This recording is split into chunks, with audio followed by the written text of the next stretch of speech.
નમસ્કાર દોસ્તો, હું દર્શન રાવલ આપ સૌનું હાર્દિક સ્વાગત કરું છું. આ લેક્ચરમાં આપણે જાહેર વહીવટ વિષય અંતર્ગત વિવિધ પ્રકારના ટોપિક્સનો અભ્યાસ કરવાનો છે. આપણે એવા ટોપિક્સ ભણવાના છીએ કે જે ક્લાસ 3 ની કોઈ પણ પરીક્ષાઓની અંદર ઉપયોગી બને. ખાસ કરીને બિન સચિવાલયની જે પરીક્ષા આવતી હોય છે એમાં જાહેર વહીવટ એવો ટોપિક હોય છે. જ્યારે અન્ય ક્લાસ 3 ની પરીક્ષાઓની અંદર સ્પષ્ટ રીતે જાહેર વહીવટ એવું નથી લખતા હોતા. બંધારણ, પંચાયતી રાજ એ બધાનું મહત્વ રહેલું હોય છે. પરંતુ આપણે જે આ લેક્ચરમાં ભણવાના છીએ એમાં જે ટોપિક્સ આપણે ઇન્ક્લુડ કર્યા છે એ ક્લાસ 3 ની અન્ય પરીક્ષાઓ પણ તમને યુઝફુલ સાબિત થશે. સાથે આપણે જણાવી દઈએ કે જાહેર વહીવટ વિષય આમ જોઈએ તો થોડો કોમ્પ્લિકેટેડ લાગતો હોય વિદ્યાર્થીઓને, ઘણી વખત કન્ફ્યુઝન વાળો લાગતો હોય છે. એનું રીઝન એ છે કે માર્કેટમાં જે જાહેર વહીવટના પુસ્તકો મળે છે એમાં અલગ અલગ પ્રકારના જે ચિંતકો હોય, જેમણે પુસ્તકો લખ્યા હોય, એ અમેરિકાના ચિંતકો હોય, ફ્રેન્ચના ચિંતકો હોય. ત્યાર પછી ખાસ કરીને જાહેર વહીવટ અંતર્ગત જે પ્રારંભિક તબક્કાઓ રહેલા હોય છે એ વધારે કન્ફ્યુઝન વાળા હોય છે, કેમ કે એમાં સિદ્ધાંત ઉપર વધુ વાત કરેલી હોય છે અને એટલા માટે વિદ્યાર્થીઓને સમજવામાં વધુ મુશ્કેલીઓ પડતી હોય છે. આપણે આ લેક્ચરની અંદર કયા પ્રકારે કરશું તો કે જે પ્રારંભિક તબક્કો છે એમાં પરીક્ષાની દ્રષ્ટિએ અગત્યના જે પોઈન્ટ્સ છે એનો અભ્યાસ કરશું. ખાસ કરીને જે ચિંતકોએ અલગ અલગ પ્રકારના સિદ્ધાંતો આપ્યા એ સિદ્ધાંતોમાં આપણે નહીં પડીએ, અધરવાઇઝ તો યુપીએસસી નો ટોપિક થઈ જશે. આપણે તો બિન સચિવાલય અને ક્લાસ 3 ની બીજી પરીક્ષાઓ માટે ઉપયોગી ટોપિક્સ ભણવા છે. તો સંપૂર્ણ લેક્ચર તમે ભણશો તો તમને ઘણા ટોપિક્સ નો એ ખ્યાલ આવશે, સાથે ફેક્ચ્યુઅલ ડેટા મળશે. જેમ કે હું તમને એક ઝાંખી કરાવું તો આપણે પ્રારંભિક તબક્કો ભણી લઈએ, ત્યાર પછી આપણે ભણવાના છીએ ભારત સરકાર અંતર્ગત જે સચિવાલયનું માળખું હોય છે, એ જ રીતે વિવિધ પ્રકારના મંત્રાલય અંતર્ગત વિભાગો હોય છે. ત્યાર પછી પ્રાઇમ મિનિસ્ટર ઓફિસ કરીને જે ચાલે છે, એ જ રીતે મુખ્ય સચિવનું પદ હોય, કલેક્ટરનું પદ હોય, ત્યાર પછી લોકપાલ, લોકાયુક્ત હોય. એ જ રીતે આગળ જતા નીતિ પંચનો અભ્યાસ કરીએ, ત્યાર પછી સીબીઆઈ, સીવીસી. અંતે આપણે ભણવાના છીએ સરકારની વિવિધ પ્રકારની પહેલ, રાઈટ? તો આ બધા ટોપિક્સ એવા છે કે જે તમને ખૂબ કામ લાગશે. વધુ સમય ન લેતા આપણે લેક્ચર સ્ટાર્ટ કરીએ. વર્લ્ડિંગ બોક્સની એક પરંપરા રહેલી છે કે યુટ્યુબના માધ્યમથી જે લેક્ચર્સ લેવામાં આવે છે એમાં એક્સ્ટ્રા વાતચીત નથી કરવામાં આવતી. જેમ કે વિદ્યાર્થીઓ તમે ઝડપથી આવી જાઓ, તમે કમેન્ટ્સ કરી દો, તમે આમ કરી દો, તેમ કરી દો, જેમાં લગભગ અડધી પોણી કલાક જતી રહેતી હોય. કન્ટેન્ટના નામે લગભગ 15 થી 20 મિનિટ ભણતા હોય છે. પરંતુ આપણે એ પરંપરા અપનાવી નથી. જ્યારથી વિદ્યાર્થી લેક્ચર સ્ટાર્ટ કરે ત્યારથી એને સંપૂર્ણપણે કન્ટેન્ટ મળે એવો આપણો કંઈક ઉદ્દેશ રહેલો છે. તો સ્ટાર્ટ કરીએ જાહેર વહીવટ. જાહેર વહીવટને આપણે ઇંગ્લિશમાં કહેતા હોઈએ પબ્લિક એડમિનિસ્ટ્રેશન. એનો સરળ ભાષામાં શબ્દ એવો થશે કે સરકાર તરફથી જે વહીવટ થાય, સરકાર તરફથી જે સંચાલન થાય એને આપણે પબ્લિક એડમિનિસ્ટ્રેશન કહીએ. પબ્લિક એડમિનિસ્ટ્રેશન અંતર્ગત સરકારમાં રહેલા જે ઉચ્ચ અધિકારીઓ હોય, પદાધિકારીઓ હોય, ત્યારથી લઈ અને છેક એકદમ નીચે આવેલા બોટમની અંદર કામ કરતા જે અધિકારીઓ હોય એ તમામનો સમાવેશ થશે. એનો મતલબ એ થશે કે જાહેર વહીવટ અંતર્ગત કેન્દ્ર સરકાર આવશે, રાજ્ય સરકાર આવશે. એ જ રીતે સામાન્ય જે કર્મચારી કામ કરે એથી માંડી તમામ પ્રકારની સંસ્થાઓનો સમાવેશ આપણે કરી શકીએ. મતલબ સરકારના નાણાં દ્વારા ચાલતી કોઈ પણ સંસ્થા હોય, સરકારના નાણાં દ્વારા કાર્ય કરતા જે પદાધિકારી, અધિકારી હોય એ તમામનો સમાવેશ આપણે પબ્લિક એડમિનિસ્ટ્રેશન અંતર્ગત કરી શકીએ. સરકાર તરફથી નવા કાર્યક્રમ શરૂ કરવામાં આવે, નવી પહેલો, નવી યોજનાઓ જે સ્ટાર્ટ કરવામાં આવે, એ તમામ પ્રકારની બાબતો આપણે જાહેર વહીવટ અંતર્ગત લઈ શકીએ. એડમિનિસ્ટ્રેશન જે શબ્દ રહેલો છે એ બે શબ્દ પરથી બનેલો શબ્દ છે અને એક આપણે જાણીએ છીએ કે એડ છે અને બીજું જે શબ્દ છે એ મિનિસ્ટર છે. તો એનો સિમ્પલ ભાષામાં જે મતલબ થશે એ મતલબ એ થશે સંચાલન કરવું, વહીવટ કરવો. તો એડ અને મિનિસ્ટર જે લેટિન ભાષાનો શબ્દ છે.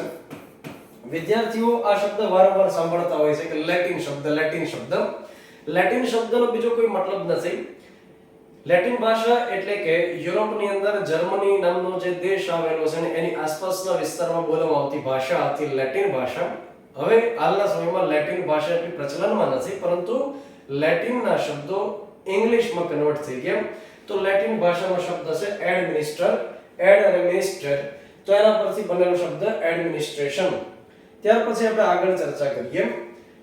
અત્યારે જે આપણને સરકારનું માહોલ સરકારનું આખું માળખું જોવા મળે છે, સરકારની વહીવટની પદ્ધતિઓ જોવા મળે છે, અને અત્યારે તો ખૂબ સારી પદ્ધતિઓ છે. મતલબ કે હવે સરકાર એવો પ્રયાસ કરે છે કે લોક કલ્યાણ થાય, સુશાસન થાય, ગુડ ગવર્નન્સ થાય. અને ભારતની અંદર જે ભાગ નંબર 4 છે, જેમાં DPSP માં ડાયરેક્ટિવ પ્રિન્સિપલ્સ ફોર સ્ટેટ પોલિસીમાં અનુચ્છેદ નંબર 38 માં લખવામાં આવ્યું છે કે સરકાર લોક કલ્યાણની અભિવૃદ્ધિ થાય એના માટે પ્રયાસ કરશે. તો અત્યારે જે કાંઈ આપણને સરકારી લાભ મળે છે એકદમ ઈઝીલી મળે છે, અને જ્યારથી ડિજિટાઇઝેશન થઈ ગયું ત્યારથી એકદમ મોબાઈલથી આંગળીના ટેરવે આપણને તમામ પ્રકારની બાબતોનો લાભ મળી શકે. પરંતુ સરકાર તરફથી જે વહીવટ થાય છે એ પ્રકારની શરૂઆત આપણને પ્રાચીન સમયની અંદર જોવા મળે છે. જેનું એક બેસ્ટ એક્ઝામ્પલ મળે છે મોહેન્જો-દડો, હડપ્પન સંસ્કૃતિના એક્ઝામ્પલની અંદર જોવા મળે કે એ સમયે સરકાર તરફથી વ્યવસ્થાઓ થતી, રોડ રસ્તાઓ બનાવી દેવામાં આવતા હતા, પછી જાહેર સ્નાનાગાર એ સમય હતા. મતલબ આ પ્રકારના જે આપણને પુરાવાઓ મળ્યા તો આપણને ખ્યાલ આવે કે એ સમયે એક સંસ્થા હશે જે સરકારનું કામ કરતી હશે. એ જ રીતે ઇજિપ્તની અંદર પિરામિડ ની જે બધી રચનાઓ આપણને જોવા મળે છે. મતલબ કે જાહેર વહીવટ અત્યારે એકદમ સુધરેલું જાહેર વહીવટ છે, પણ હા, શરૂઆત તો પ્રાચીન સમયમાં પણ જોવા મળતી હતી. જો કે એ સમય પ્રાચીન સમયમાં સરકારની બહુ લિમિટેડ જવાબદારીઓ હતી. અત્યારે સરકારની જવાબદારીઓ એકદમ વિશાળ થઈ ગઈ છે. એ સમય સરકારની મુખ્ય જવાબદારી જે હતી એ શું હતી તો કે લોકોનું રક્ષણ કરવું, રાજ્યનું રક્ષણ કરવું, ત્યાર પછી લોકોને બેઝિક બધી જરૂરિયાતો મળે, બસ અત્યાર સુધીની હતી. એ સમય સરકારની એવી જવાબદારી નહોતી કે મનોરંજનના સાધનો લોકોને મળે. એ સમય સરકારની એવી જવાબદારી નહોતી કે એકદમ પાયાની જે કહી શકાય એની સિવાયની જે બાબતો કે જેના કારણે લોકોની વધુને વધુ સમૃદ્ધિ થાય તો સરકાર એના માટે પ્રયાસ કરે. ના, એવું નહોતું. એ સમય માત્ર લિમિટેડ જવાબદારી સાથે સરકાર કામ કરતી હતી. જો કે અત્યારે તો એકદમ બોડી એવી જવાબદારી સરકાર પાસે આવી ગઈ છે, જેને આપણે નવીન જાહેર વહીવટ પણ કહી શકીએ. તો અહીંયા આગળ આપણને પ્રાચીન સમયની અંદર જે પુસ્તકો લખવામાં આવ્યા, હર હંમેશા બનતું હોય છે ક્લાસની પરીક્ષાઓમાં કે આપણને પુસ્તકનું નામ આપી દે અને એના રચયિતાઓ પૂછી દે. તો અહીંયા આગળ તમે આ વિડિયોને પોઝ કરી અને લખી પણ શકો. જેમ કે મનુસ્મૃતિ જે હિન્દુ ધર્મ અંતર્ગત સૌથી પ્રાચીન ગ્રંથ છે. વર્ણ વ્યવસ્થા બ્રાહ્મણ, ક્ષત્રિય, વૈશ્ય અને શૂદ્ર જે અંતર્ગત મતલબ જે લખવામાં આવ્યું મનુસ્મૃતિ ગ્રંથ છે, તો મહર્ષિ મનુ દ્વારા તૈયાર કરવામાં આવ્યું, જેને આપણે કહી શકીએ પ્રાચીન કાયદો આપણે કહી શકીએ. ત્યાર પછી અર્થશાસ્ત્ર નામનું પુસ્તક છે જે ચાણક્ય અથવા કૌટિલ્ય તૈયાર કર્યું. પોલિટિક્સ નામનું જે પુસ્તક છે એ એરિસ્ટોટલે તૈયાર કર્યું. એરિસ્ટોટલ જેને આપણે ગુજરાતીમાં કહી શકીએ અરસ્તુ, અને આ અરસ્તુ એ જ વ્યક્તિ છે કે જેમને આપણે રાજ્યશાસ્ત્રના પિતા તરીકે ઓળખીએ છીએ. ઘણી વખત જીવ વિજ્ઞાનના પિતા તરીકે પણ આપણે ઉલ્લેખ સાંભળતા હોઈએ. તો એ જ એરિસ્ટોટલ છે. ધ પ્રિન્સ નામનું પુસ્તક છે મેકિયાવેલીએ તૈયાર કર્યું. આઈન અકબરી અબુલ ફઝલે, નીતિ વચન કન્ફ્યુશિયસ અને રિપબ્લિક નામનું જે પુસ્તક છે પ્લેટોએ તૈયાર કર્યું. તો આપણને બની શકે એક જ સવાલ આમાંથી નીકળે. હવે પ્રાચીન સમયની અંદર તો વાત થઈ ગઈ. આધુનિક વિશ્વની અંદર કઈ રીતે જાહેર વહીવટની શરૂઆત થઈ, તો સૌથી પહેલા આપણને એવો ખ્યાલ મળે છે કે 1812 માં એક ચાર્લ્સ જીન બોનિન કરીને વ્યક્તિ છે જેમણે જાહેર વહીવટના સિદ્ધાંત નામનું પુસ્તક લખ્યું, અને જાહેર વહીવટની શરૂઆત થઈ હોય એવું માનવામાં આવે છે. બેઝિકલી શું હતું કે જાહેર વહીવટ છે એને અલગ વિષય તરીકે ડેવલપ કરવામાં નહોતો આવ્યો. અત્યારે જેમ આપણે જોઈ શકીએ કે એન્જિનિયરિંગ અંતર્ગત અલગ અલગ પ્રકારની બ્રાન્ચ જોવા મળે, જેમ કે આઈટી હોય, ઈસી હોય, પ્રોડક્શન હોય, મિકેનિકલ હોય, સિવિલ હોય વગેરે. પરંતુ જે પહેલેથી ડેવલપ થયેલી બ્રાન્ચીસ હતી એમાં મિકેનિકલનું નામ લેવામાં આવે, પછી એ જ રીતે સિવિલનું નામ લેવામાં આવતું હોય છે. ઘણી બ્રાન્ચ તો એવી છે કે જે આગળ જતા ડેવલપ થઈ. જેમ કે હવે જે બ્રાન્ચ ડેવલપ થઈ રહી છે એમાં આર્ટિફિશિયલ ઇન્ટેલિજન્સ છે. તો આર્ટિફિશિયલ ઇન્ટેલિજન્સ અત્યાર સુધી શીખવાડવામાં આવતું નહોતું, પરંતુ હવે કોલેજોમાં એ ડિપાર્ટમેન્ટ અલગથી શરૂ કરે છે. તો એ જ રીતે જાહેર વહીવટનો અલગથી અભ્યાસ થવો જોઈએ. એ પ્રકારે એવી પ્રાચીન સમયથી અલગથી અભ્યાસ નહોતો કરવામાં આવતો, એને પોલિટિક્સ સાથે, રાજકારણની સાથે એને જોડી દેવામાં આવેલું હતું. તો રાજકારણ અને જાહેર વહીવટ બંનેને એક સાથે રહી અને જોવામાં આવતું હતું, એક સાથે અભ્યાસ કરવામાં આવતો. પરંતુ કેટલાક ચિંતકોએ એવી શરૂઆત કરી કે નહીં ભાઈ એવું નહીં થવું જોઈએ. રાજકારણ એની જગ્યાએ છે અને જાહેર વહીવટ અલગ જગ્યાએ છે. મતલબ સરકારના બે કાર્યો છે, એક તો રાજકારણ કરશે, પોલિટિક્સ કરશે, અને એક તો જાહેર વહીવટ કરશે. તો નરેન્દ્ર મોદી છે અત્યારે બે કામ જે કરતા હોય છે, એક કે જે ગુજરાતમાં આવી અને સભાઓ સંબોધતા હોય છે ચૂંટણી સમય, તો પોલિટિક્સ છે, રાજકારણ છે, સાથે પોતે આખા દેશ ઉપર સંચાલન ઉપર દેખરેખ રાખે છે એ જાહેર વહીવટ છે. મતલબ એના બે અલગ અલગ પાસાઓ હોવા જોઈએ, તમે એક જ સાથે એક જ રીતે જુઓ એમ નહીં થવું જોઈએ. મતલબ પોલિટિક્સ અલગ જગ્યાએ છે અને પબ્લિક એડમિનિસ્ટ્રેશન એ અલગ જગ્યાએ છે. તો આ પ્રકારની જે શરૂઆત થવી જોઈએ, તો એમ કહે છે કે 1812 માં ચાર્લ્સ જીન બોનિંગ નામના વ્યક્તિએ એક પુસ્તક લખે છે જાહેર વહીવટના સિદ્ધાંતને. એ જ રીતે વિવેયન કરીને એક વ્યક્તિ છે જેમણે એડમિનિસ્ટ્રેટિવ સ્ટડીઝ નામનું પુસ્તક તૈયાર કર્યું. શરૂઆત થઈ ગઈ. વુડ્રો વિલ્સનનું નામ દરેક વ્યક્તિઓ સાંભળ્યું હોય, ન સાંભળ્યું તો સાંભળી લેશે. વુડ્રો વિલ્સન જાહેર વહીવટના પિતા તરીકે આપણે ઓળખીએ છીએ. અમેરિકામાં થઈ ગયા. અમેરિકામાં 1912 થી લઈ અને 2 વખત રાષ્ટ્રપતિ પણ રહી ચૂક્યા. અમેરિકામાં આપણે સૌ જાણીએ છીએ કે 4 વર્ષ માટે રાષ્ટ્રપતિનો કાર્યકાળ હોય છે. તો 1912 થી લઈ અને એ વ્યક્તિ 1920 સુધી રાષ્ટ્રપતિ રહ્યા. તો એમણે એક નિબંધ તૈયાર કર્યો અને એ નિબંધનું નામ હતું ધ સ્ટડી ઓફ એડમિનિસ્ટ્રેશન. તો આ જે નિબંધ તૈયાર થયો અને ત્યાર પછી પોલિટિકલ સાયન્સ ક્વાર્ટરલી નામના મેગેઝિનની અંદર એમને પબ્લિશ કરવામાં આવ્યું. ત્યાર પછીથી એમ કહે છે કે જાહેર વહીવટ અલગ વિષય તરીકે ડેવલપમેન્ટનું કામ એકદમ પૂરજોશમાં સ્ટાર્ટ થાય છે. તો વુડ્રો વિલ્સનને આપણે જાહેર વહીવટના પિતા તરીકે ઓળખીએ છીએ. અને હા, એક ફેક્ટ એવું પણ મળે છે કે અમેરિકાના જાહેર વહીવટના પિતા પૂછશે તો એફ ગુડનાઉ કરીને વ્યક્તિ છે. ત્યાર પછી આપણે આગળ જોઈએ. જાહેર વહીવટના વિવિધ પ્રકારના તબક્કાઓ હોય છે અને એમ કહે છે કે અત્યારે છઠ્ઠો તબક્કો શરૂ છે, નવીન જાહેર વહીવટ. તો આ જે તબક્કાઓનો જે એક ટોપિક આવતો હોય છે, જે લેક્ચર આવતો હોય છે અથવા તો ચેપ્ટર આવતું હોય છે, વિદ્યાર્થીઓ માટે સૌથી માથાનો દુખાવો થાય એ પ્રકારનું ચેપ્ટર હોય છે.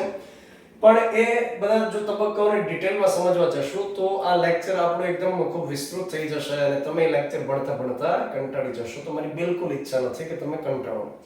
તો પ્રથમ, પછી બીજો, ત્રીજો, ચોથો, પાંચમો, છઠ્ઠો તબક્કો, એની જે મુખ્ય હાઇલાઇટ્સ છે એ આગળ આપી દેવામાં આવી. પહેલો જે તબક્કો છે એ રાજનીતિ વહીવટના દ્વિભાજનના તબક્કા તરીકે ઓળખાય છે. મતલબ પોલિટિક્સ અને જાહેર વહીવટ બંને અલગ રીતે હોવું જોઈએ, આ પ્રકારની શરૂઆત થઈ, પુસ્તક લખાવવાની શરૂઆત થઈ.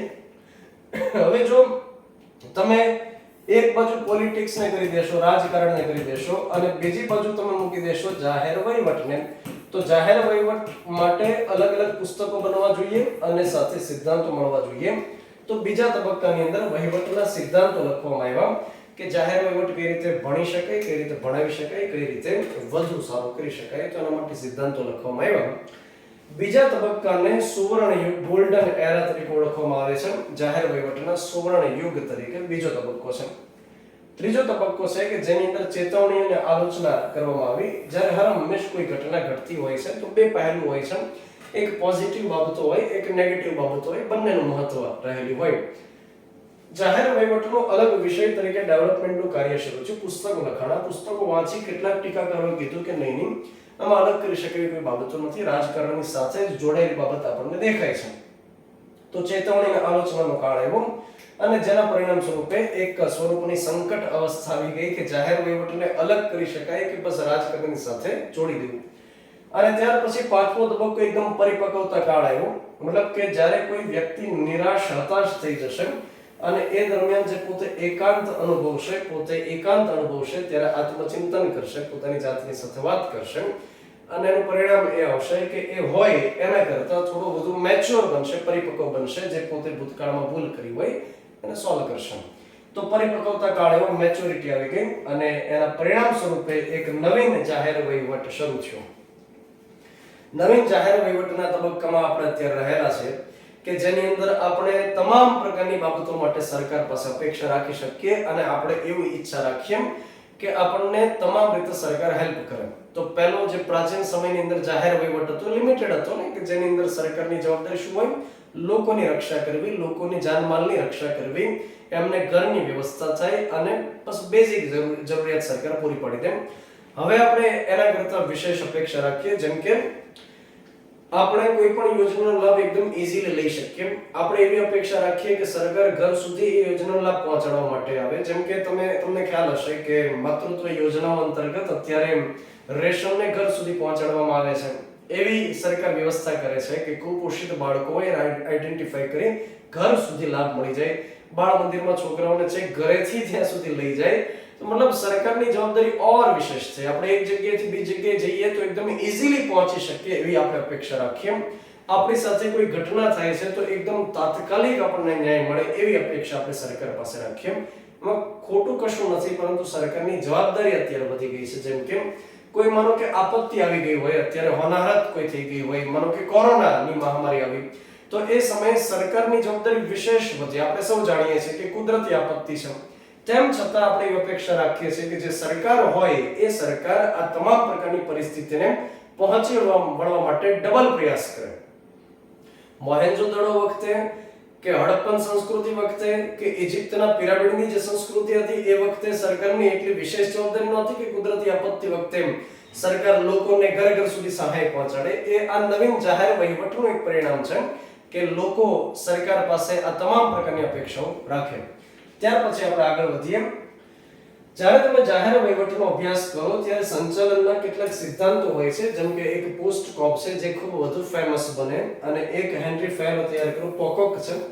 હવે અહીંયા આગળ ઘટના એમ છે કે જે રીતે અત્યારે કોર્પોરેટ ફિલ્ડ આગળ વધે છે અને આપણને એ ખ્યાલ આવતો હોય કે કંપની જ્યારે કામ કરતી હોય ત્યારે કંપની એકદમ સિદ્ધાંત પર કામ કરતી હશે, કંપનીમાં ચાલતું નહીં હોય, નાની નાની બાબતો પર ફોકસ થશે અને વધુ આઉટપુટ કેમ આપી શકાય એ બાબત પર ફોકસ થશે. સરકાર જ્યારે વહીવટ કરે એ અને કંપની જ્યારે વહીવટ કરે એમાં ઘણા કહેતા હોય કે લાખ ગડાનો ફેર છે. એવું એટલા માટે છે કારણ કે સરકાર જે વહીવટ કરે એમાં સરકાર સેવા માટે વધુ પ્રયાસ કરશે, એમાં નફો કમાવાનો ઉદ્દેશથી નહીં કરે. અને જ્યારે ખાનગી કંપની કોઈ ચાલતી હશે તો એમાં મુખ્ય જે બાબત હોઈ શકે એ નફો હોઈ શકે. સેવાનો ત્યાં આગળ ઉદ્દેશ ન હોય, નફાનો ઉદ્દેશ હોય. પ્રોફિટ માટે જ્યારે કામ થતું હોય ત્યારે કસ્ટમરને કેર કરવી, કસ્ટમરને વધુ ખુશ કરવા એ જરૂરી બાબત છે. તો જ ફરી વખત આવશે, બીજાને લઈને આવશે. સરકાર જ્યારે કામ કરે ત્યારે સર્વિસ ઉપર ફોકસ કરે છે. બીજું કે એમાં નફાનો ઉદ્દેશ નથી, તો ઓબ્વિયસ છે કે જોડાયેલા જે કર્મચારીઓ છે જ્યારે ફિક્સ એ પગારથી કામ કરતા હશે અને ખ્યાલ હશે કે હું સેવા આપીશ કે નહીં આપું, મારો પગાર તો જમા થઈ જશે, તો ત્યાં જવાબદારીનો સિદ્ધાંત ઓછો હશે. જ્યારે અહીંયા આગળ પરફોર્મન્સ બેઝ સેલરી વધશે, પરફોર્મન્સ ડાઉન જશે તો એ ત્યાં આગળ કાઢી પણ મૂકવામાં આવશે. તો બેની અંદર ખૂબ જાજો ડિફરન્સ રહેતો હોય છે સરકારી વહીવટમાં અને ખાનગી વહીવટમાં. મોટાભાગે ખાનગી વહીવટ જે જગ્યાએ થતા હોય ત્યાં આ બધા સિદ્ધાંતોને ધ્યાને રાખવામાં આવતું હોય છે. જ્યારે સરકારી જે વહીવટ થતા હોય એમાં સિદ્ધાંત ઉપર બહુ ઓછું કામ કરવામાં આવતું હોય છે. પણ હા, સિદ્ધાંત બે રહેલા તો છે. જેમ કે આ પોસ્ટ કોપ જે રહેલું છે એ એમ કે છે પ્લાનિંગ કરવું, ઓર્ગેનાઇઝિંગ કરવું, સ્ટાફિંગ કરવું, ડાયરેક્ટિંગ કરવું, કોઓર્ડિનેટિંગ કરવું, રિપોર્ટિંગ કરવું અને બજેટિંગ કરવું. તો આપણને એમ પૂછાય કે પોસ્ટ કોપ અંતર્ગત ઓ શેના માટે છે, પોસ્ટ કોપ અંતર્ગત સીઓ શેના માટે છે, આ રીતે આપણને સવાલ બને. તો હજુ એક વખત હું બોલી રહ્યો છું. પ્લાનિંગ કરવું, ઓર્ગેનાઇઝિંગ કરવું, સ્ટાફિંગ કરવું, ડાયરેક્ટિંગ કરવું, કોઓર્ડિનેટિંગ કરવું, એ જ રીતે રિપોર્ટિંગ કરવું અને બજેટિંગ કરવું.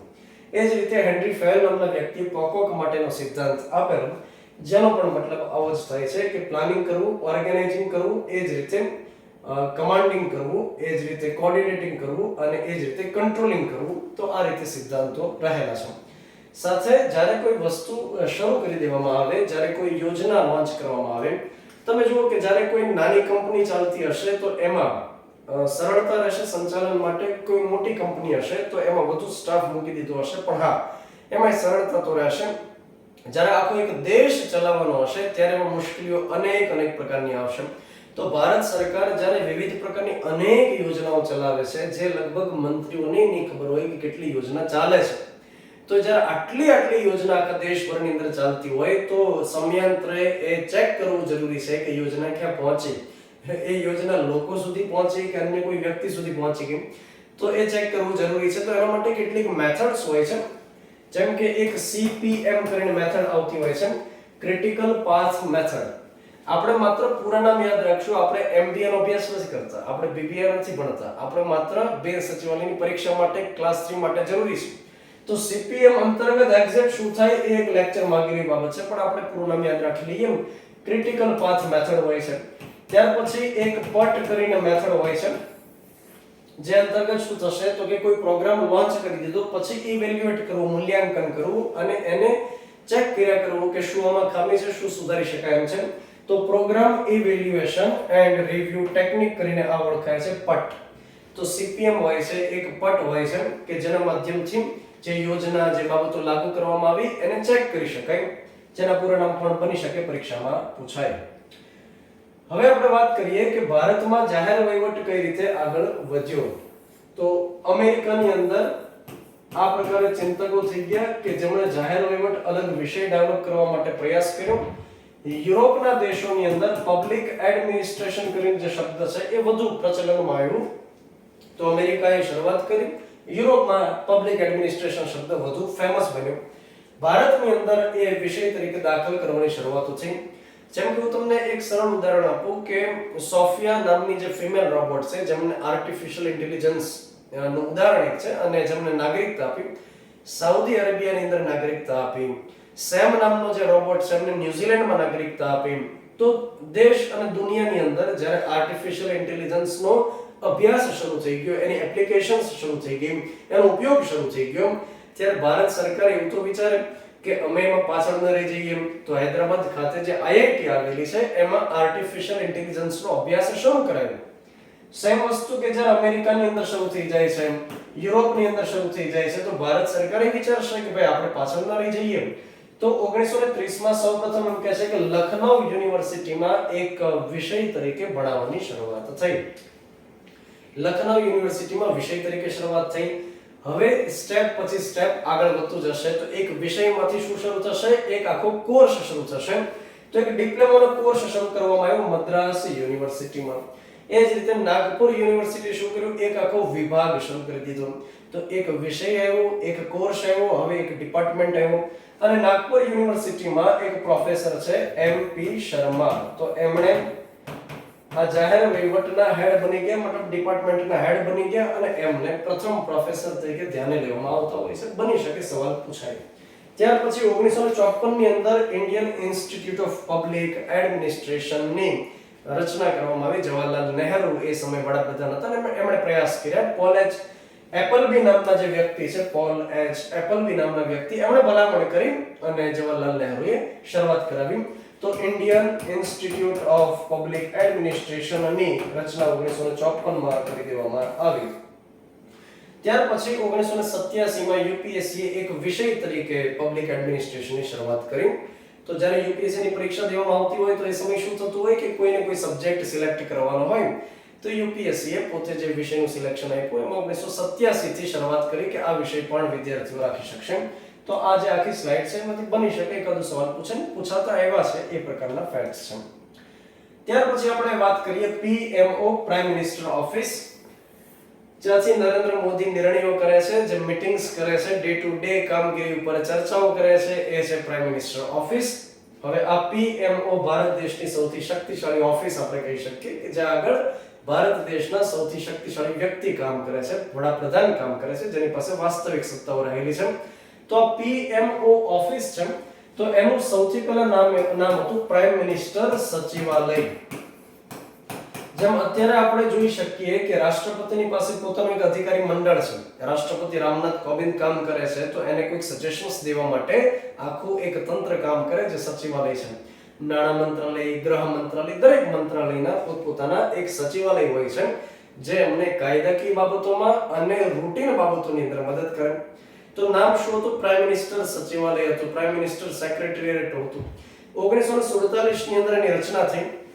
1977 ની અંદર જ્યારે પહેલી બિન કોંગ્રેસી સરકાર બની, મોરારજી દેસાઈની અધ્યક્ષતામાં જનતા પાર્ટીની સરકાર બની, તો મોરારજી દેસાઈ જે પહેલા ગુજરાતી વડાપ્રધાન છે એમણે આ પ્રાઇમ મિનિસ્ટર સચિવાલયનું નામ ચેન્જ કરી નાખ્યું અને એ બનાવી દેવામાં આવ્યું પ્રાઇમ મિનિસ્ટર ઓફિસ. તો આ સવાલ પણ પરીક્ષાઓમાં પૂછાય છે. અત્યારે હાલમાં નરેન્દ્ર મોદી તમામ પ્રકારની બાબતો પર દેખરેખ રાખશે, PMO પર દેખરેખ રાખશે, પરંતુ એ વ્યક્તિ પોતે હર હંમેશ દેખરેખ રાખી શકે જરૂરી તો નથી. કેમ કે ચૂંટણી સભા કરવાની હોય, વિદેશમાં જવાનું હોય, સમજૂતી કરવાની હોય, એક્સ્ટ્રા XY જેવા ઘણા રીઝન્સ હોય.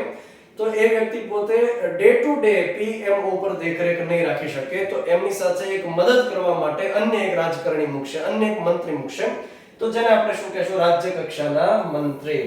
તો હું જ્યારે ભણાવતો હોય ત્યારે હંમેશા કહેતો હોઉં કે કેબિનેટ કક્ષાના મંત્રી હોય એની પાસે પાવર્સ વધારે હોય, જ્યારે રાજ્ય કક્ષાના મંત્રી પાસે પ્રમાણમાં પાવર ઓછો હોય. કોઈ પણ ડિસિઝન્સ લઈ શકશે કેબિનેટ કક્ષાના મંત્રી, જેને ફોલો કરાવશે કોણ? તો કે રાજ્ય કક્ષાના મંત્રી. હા, રાજ્ય કક્ષાના મંત્રી એટલે રાજ્યમાં જઈને કામ નહીં કરે, એ ત્યાં સાથે દિલ્હીમાં જ બેઠશે. તો પીએમઓ માં અત્યારે રાજ્ય કક્ષાના મંત્રી છે જીતેન્દ્ર સિંઘ. હવે સાહેબ આ રીતે રાજકારણી જ હશે ને, અને રાજકારણી હોય જરૂરી ન જોઈએ કે અલગ અલગ બાબતો પર દેખરેખ રાખી શકે, ટેકનિકલ નોલેજ હોય, બીજું નોલેજ હોય જરૂરી તો નથી. તો પ્રાઇમ મિનિસ્ટર ઓફિસની અંદર એક મુખ્ય સચિવ હશે. યાદ રહે કે ત્યાં આગળ મુખ્ય સચિવ માટે શબ્દ હોય છે પ્રિન્સિપલ સેક્રેટરી, અને રાજ્યની અંદર જે મુખ્ય સચિવ હોય એના માટે ઇંગ્લિશમાં વર્ડ હોય છે ચીફ સેક્રેટરી. તો અહીંયા આગળ પ્રિન્સિપલ સેક્રેટરી હોય છે, અને જે અત્યારે જે રહેલા છે એ પ્રમોદ કુમાર મિશ્રા છે, જેને પીકે મિશ્રા તરીકે પણ શોર્ટ ફોર્મમાં કહેતા હોય છે. તો આ નામ આપણને પરીક્ષામાં પૂછાઈ શકે. પીએમઓ ઉપરથી આપણે એક ફેક્ટ યાદ રાખશું, મોરારજી દેસાઈ 1977. બીજો ફેક્ટ, રાજ્ય કક્ષાના મંત્રી અત્યારે પીએમઓ અંતર્ગત કોણ રહેલા છે? જીતેન્દ્ર સિંઘ છે, અને પ્રમોદ કુમાર મિશ્રા ત્યાં આગળ પ્રિન્સિપલ સેક્રેટરી છે. કેટલાક વિભાગો એવા હોય છે, કેટલીક એજન્સીઓ એવી હોય છે કે જે એકદમ સેન્સિટિવ હોય, સંવેદનશીલ હોય, અને એની કામગીરી અતિ મહત્વપૂર્ણ હોય છે. બીજી કેટલીક વિભાગો એવા હોય છે કે જેને કોઈક ને કોઈક મંત્રાલય નીચે મૂકેલા હોય છે, અને એ મંત્રાલયને રિપોર્ટિંગ કરે છે. ઘણી વખત એવું બને કે કોઈ એક ડિપાર્ટમેન્ટ સપોઝ શરૂ હોય છે, માનો કે આ કોઈ એક વિભાગ શરૂ છે જે સંરક્ષણ બાબતો ઉપર કામ કરે છે. હવે એ સંરક્ષણ બાબતોનો કોઈ વિભાગ છે, એ કામ કરશે ડિફેન્સ મિનિસ્ટ્રી નીચે, રાજનાથ સિંહ જે અત્યારે સંરક્ષણ મંત્રી છે એની નીચે કામ કરશે. આ વિભાગે કોઈ પોતાનું બજેટ પસાર કરાવવું હોય તો એ રાજનાથ સિંહને પહેલા પૂછવું પડશે. રાજનાથ સિંહ તો મંત્રી છે, વડાપ્રધાન તો નથી. રાજનાથ સિંહ પૂછવું પડશે વડાપ્રધાનને, અને જો એ ભાઈઓ બહેનો પરમિશન આપશે તો સંરક્ષણ વિભાગનું બજેટ પસાર થશે. ટાઈમ લાગશે ને, ટાઈમ તો લાગશે. તો આ અમુક ડિપાર્ટમેન્ટ, અમુક એજન્સીઓ એવી છે કે જેની અંદર ટાઈમ લાગે પોસાય બાબત નથી. તો એવા વિભાગ કે એવી એજન્સીને ડાયરેક્ટ મૂકવામાં આવે છે પ્રાઇમ મિનિસ્ટર ઓફિસ નીચે. તમને જ્યારે સવાલ પૂછવામાં આવે કે એવા કયા વિભાગ અથવા એજન્સી છે કે જે ડાયરેક્ટ પીએમઓ ને રિપોર્ટિંગ કરે છે, તો એમાં એક આવશે અણુ વિભાગ, એક આવશે અંતરિક્ષ વિભાગ. તો આ વિભાગ તો છે બહુ સેન્સિટિવ વિભાગ છે કે જેની કામગીરી અત્યારે દેશ અને દુનિયામાં નોંધનીય હોય છે. તો એનું બજેટ તો એકદમ ઝડપથી પસાર થવું જોઈએ, ફાઇલ અટકવી ન જોઈએ. તો ડાયરેક્ટ પીએમઓ ને રિપોર્ટિંગ કરે. એક હોય છે પરફોર્મન્સ મેનેજમેન્ટ ડિવિઝન હોય છે, અને એક હોય છે નેશનલ સિક્યુરિટી કાઉન્સિલ. તો ચારે ચાર ને મૂકવામાં આવે છે પીએમઓ નીચે. સિમ્પલ સવાલ આપણને પૂછાઈ શકે કે પીએમઓ નીચેનામાંથી શું આવે છે અથવા નથી આવતું. ત્યાર પછી આપણે આગળ વાત કરીએ સચિવાલયનું માળખું. અને અહીંયા આગળ જે આપણે સેક્રેટરીએટનું માળખું અભ્યાસમાં લેવાનું છે, સચિવાલયનું માળખું અભ્યાસમાં લેવાનું છે, એ રાજ્ય સરકાર અંતર્ગત લેવાનું છે. તો રાજ્ય સરકાર અંતર્ગત તમને ખ્યાલ હશે કે જેમ પીએમઓ આવેલું હોય એમ મુખ્યમંત્રી ઓફિસ આવેલી હોય, સીએમઓ આવેલું હોય છે. જેમ કેન્દ્ર સરકાર અંતર્ગત નાણાં મંત્રાલયનું સચિવાલય, ગૃહ મંત્રાલયનું સચિવાલય, એ રીતે રાજ્યમાં પણ વિવિધ મંત્રાલયના પોતપોતાના સચિવાલય હોય. દરેક મંત્રીની પાસે પોતપોતાનું અધિકારી તંત્ર આવેલું હોય, જેને આપણે સચિવાલય કહીએ. ખરી રીતે વાત કરીએ તો દેશ નેતાઓ થોડા ચલાવે છે, ખરી રીતે તો દેશ બ્યુરોક્રેટ્સ ચલાવે, અધિકારી તંત્ર ચલાવે, સચિવો આ દેશને ચલાવે છે. સચિવ કઈ રીતે બની શકાશે? તો કે જે વ્યક્તિ આઈએએસ બનતા હોય છે, જે કલેક્ટર તરીકે કામ કરે, ડીડીઓ તરીકે કામ કરે, ફિલ્ડમાં આ રીતે કામ કરે, ત્યાર પછી એ જ્યારે ખૂબ સારી કામગીરી કરશે, લગભગ 12 થી 15 વર્ષ સુધી એ ફિલ્ડમાં કામ કરશે, ત્યાર પછી એમની કામગીરીને ધ્યાન રાખી એમને સચિવ તરીકે પ્રમોશન મળશે. સચિવ તરીકે જે પ્રમોશન મળે છે એ વ્યક્તિની પાસે પોતાના મંત્રાલયમાં ખૂબ બહુ બધો પાવર હોય છે, અને જે મંત્રીઓની સાથે વાત કરે, મંત્રીઓને સજેશન્સ આપે, યોજનાઓ માટે એ પોતે પ્રપોઝલ્સ આપશે. એટલે સચિવની પાસે પાવર્સ તો વધારે હોય. મતલબ કે સચિવો કાયમી રીતે કામ કરે, નેતાઓ બદલાતા રહેતા હોય. તો જે સરદાર વલ્લભભાઈ પટેલ છે, જેને આધુનિક સિવિલ સેવાના પિતા કહીએ છીએ, જેમણે બહુ સરસ એ વાત કરેલી કે આ દેશ છે બ્યુરોક્રેટ્સ ચલાવે, અને આ જે બ્યુરોક્રેટ છે, સનદી સેવક છે, સિવિલ સર્વન્ટ્સ છે, એ સ્ટીલ ફ્રેમ ઓફ ઇન્ડિયા છે. હવે દરેક સચિવાલયની અંદર માળખું કઈ રીતે હશે? તો કે આ રીતે હશે. દરેક મંત્રાલયમાં આ રીતે એક અધિકારી તંત્ર આવેલું હોય, જેમાં એ મંત્રાલયના જે હેડ હોય એ સચિવ કક્ષાના વ્યક્તિ હશે. એની નીચે હશે અધિક સચિવ, જેને એડિશનલ સેક્રેટરી કહીએ, એક જોઈન્ટ સેક્રેટરી હશે, એની નીચે ડેપ્યુટી સેક્રેટરી હશે, એની નીચે આવશે સેક્શન ઓફિસર. તો જુઓ ભાઈ, અહીં સુધીના જે પદાધિકારી છે એના માટે ડાયરેક્ટ રિક્રુટમેન્ટ આવતી નથી, સીધી ભરતી ના આવે. એના માટે શું થશે કે જે આઈએસ તરીકે કામ કરે એની કામગીરીના આધારે સરકાર એને પ્રમોશન આપીને બનાવી દેશે. હવે પછી જે શરૂ થયું એ પરીક્ષા પાસ કરીને બની શકાય, જેમ કે સેક્શન ઓફિસર હોય જેને આપણે એસઓ કહેતા હોઈએ, તો સેક્શન ઓફિસર જીપીએસસી ની પરીક્ષા પાસ કરીને બની શકાય, ક્લાસ 2 અધિકારી તરીકે બની શકાય. એની નીચે હોય છે ડેપ્યુટી સેક્શન ઓફિસર, તો ડીવાયએસઓ જે પણ જીપીએસસી ની પરીક્ષા હોય છે ક્લાસ 3 સુપર ક્લાસ 3 આપણે કહી શકીએ. એની નીચે હોય છે સિનિયર ક્લાર્ક, અને બિન સચિવાલય કે સચિવાલય ક્લાર્ક માટે જે તૈયારી કરતા હોય એ હોય છે જુનિયર ક્લાર્ક, સચિવાલય ક્લાર્ક જેને આપણે કહીએ. તો અહીંથી શરૂ આની નીચે પણ આવતા હોય છે, જેમ કે ટાઈપિસ્ટ આવશે, કારકુન આવશે વગેરે એની નીચે આવતા હોય છે. પણ જુનિયર ક્લાર્ક અને એના ઉપરથી સચિવ, ટોપ મોસ્ટ જેને રેન્કિંગ આપણે કહી શકીએ કોઈ પણ સચિવાલયમાં. હવે આપણે વાત કરીએ મુખ્ય સચિવ જેને ચીફ સેક્રેટરી કહીએ. જો યાદ રાખો કે અલગ અલગ મંત્રાલયમાં આપણે જે આ જોયું એ મુજબનું આખું માળખું તો હોય છે. દરેક મંત્રાલયમાં જે હેડ હોય એ આપણે સચિવ તો કહેશું. તો આવા અલગ અલગ મંત્રાલયના જે કોઈ સચિવો હોય એ બધા સચિવના જે પપ્પા હોય એ કોણ હોય છે? મુખ્ય સચિવ, ચીફ સેક્રેટરી. આ જે મુખ્ય સચિવ રહેલા હોય એ મુખ્યમંત્રીના એકદમ અંગત સલાહકાર હોય, પોલિસી માટેના સલાહકાર હોય, એડવાઇઝરી કાઉન્સિલના એ પોતે અધ્યક્ષ હોય. તો આ જે મુખ્ય સચિવ છે એ રાજ્યની અંદર જેટલા આઈએએસ અધિકારી હોય એમાં સૌથી વરિષ્ઠ જે વ્યક્તિ હોય એને બનાવવામાં આવે. મતલબ તમામ સચિવોની અંદર જે સૌથી ઊંચામાં ઊંચી પોસ્ટ હોય એને આપણે મુખ્ય સચિવ કહી દઈએ. જ્યારે કોઈ પણ વ્યક્તિ યુપીએસસી ની પરીક્ષા પાસ કરે ત્યાર પછી એ સૌથી ઊંચામાં ઊંચી પોસ્ટ સુધી જે પહોંચી શકે એ પોસ્ટ હોય છે મુખ્ય સચિવ. આનાથી ઉપરની કોઈ પણ આઈએએસ માં પોસ્ટ આવતી નથી. તો આ હોય છે ચીફ સેક્રેટરી. યાદ રાખવાનું એ છે કે આ જે ચીફ સેક્રેટરી હોય છે એની નિમણૂક કેન્દ્ર સરકાર દ્વારા થાય છે.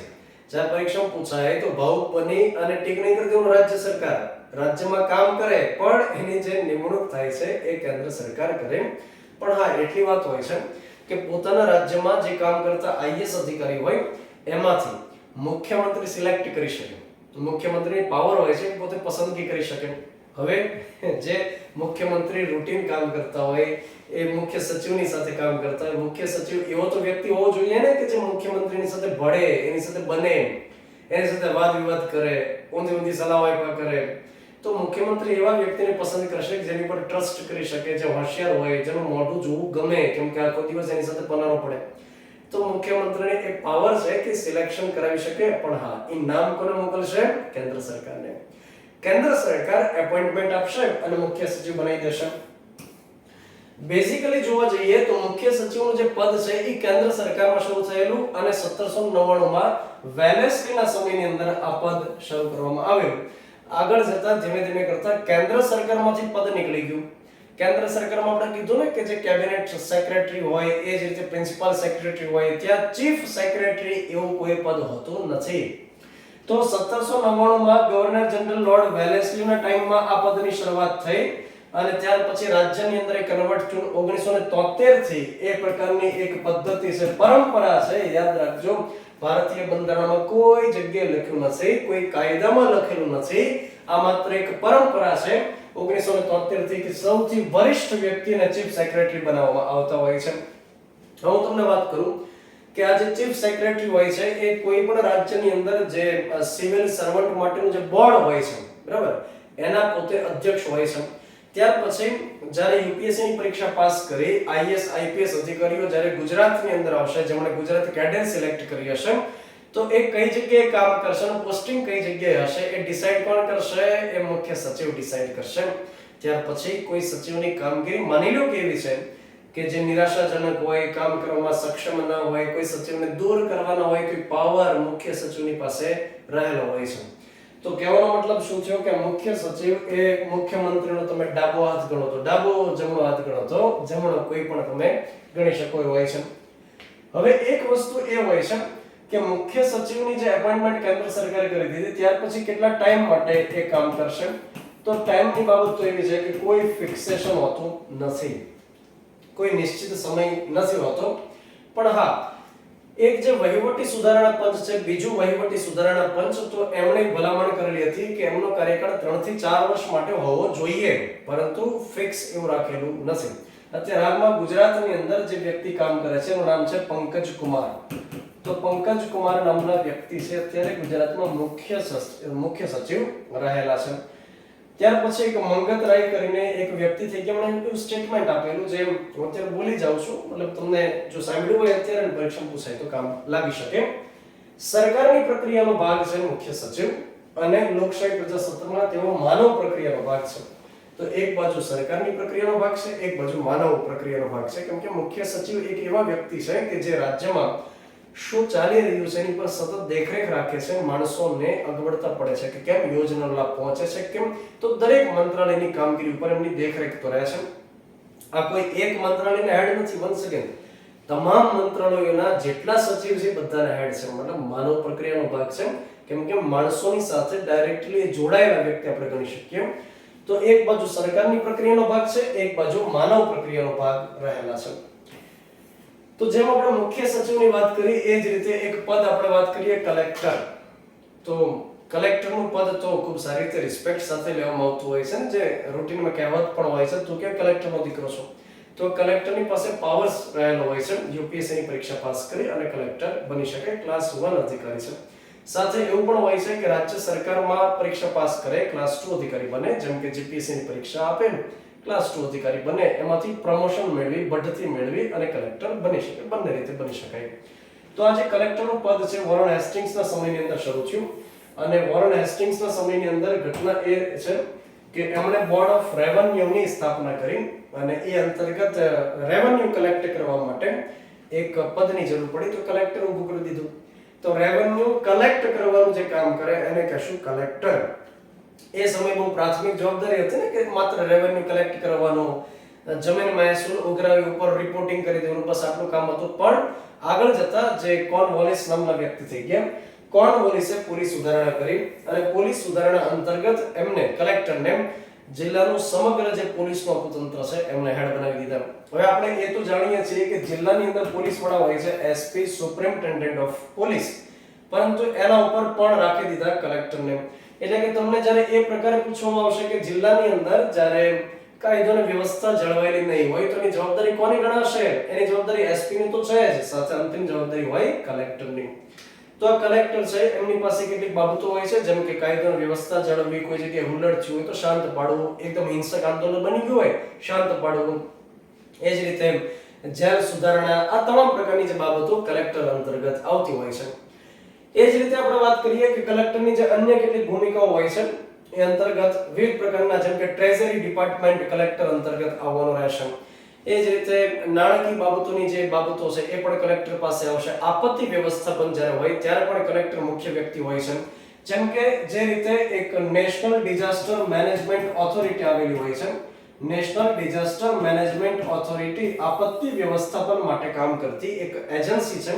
એ જ રીતે એક સ્ટેટ ડિઝાસ્ટર મેનેજમેન્ટ ઓથોરિટી રહેલી છે, અને એ જ રીતે એક જિલ્લા કક્ષાએ આવેલી હોય ડિસ્ટ્રિક્ટ ડિઝાસ્ટર મેનેજમેન્ટ ઓથોરિટી. તો ડિસ્ટ્રિક્ટ ડિઝાસ્ટર મેનેજમેન્ટ ઓથોરિટીના અધ્યક્ષ પણ કોણ હશે? કલેક્ટર હશે. જ્યારે કોઈ ચૂંટણી હશે, જેમ કે વિધાનસભાની ચૂંટણી હશે, લોકસભાની ચૂંટણી હશે, તો એ સમયે મુખ્ય ચૂંટણી અધિકારી પણ જિલ્લાના કલેક્ટર હશે. ત્યાર પછી આપણે વાત કરીએ કે આ જે જિલ્લા કલેક્ટર હોય છે એ રાજ્ય સરકારના પ્રતિનિધિ હોય છે. જેમ કે હું તમને ઉદાહરણ આપું કે જ્યારે પણ કોઈની સાથે અન્યાય થાય, જ્યારે પણ કોઈ ડિમાન્ડ હોય, જ્યારે કોઈ માંગ હોય, તો એ સમયે શું થશે કે જે તે વ્યક્તિઓ કલેક્ટરને આવેદન પત્ર દેવા માટે જશે. આવેદન પત્ર એટલે એક લેખિત રજૂઆત હોય છે, લેખિત એક માંગ હોય છે કે અમારે આ પ્રકારની વ્યવસ્થા જોઈએ છે, આ પ્રકારે અમારી ડિમાન્ડ છે. તો લેખિતમાં જે કાગળ હોય એ કલેક્ટરને દેવા માટે જતા હોય છે. તમે મીડિયામાં જોયું હશે કે ન્યૂઝપેપરમાં ફોટો જોયો હશે કે સ્વીકારવાળા કલેક્ટર હોય અને દેવાવાળા આખી લાંબી લાઈન લાગી હોય, તો જ્યારે આમ શ્રીફળ ઉમતા હોય અને જે પ્રકારે પરિસ્થિતિ હોય એમાં આપણને એ સમય દેખાય. આ કલેક્ટરને શા માટે આવેદન પત્ર આપે છે? મતલબ કલેક્ટર ઘણી વખત એવી બાબતો હોય જે પોતે સોલ્વ ન કરી શકે, જે રાજ્ય કક્ષાએથી સોલ્વ થયું હોય, ગાંધીનગરથી સોલ્વ થયું હોય. જેમ કે કોઈ તલાટી લોકો એમ કહેશે કે પગાર વધારી દો, તો કલેક્ટર થોડો વધારી દે, એ તો ગાંધીનગરથી ડિસિઝન લેવાય.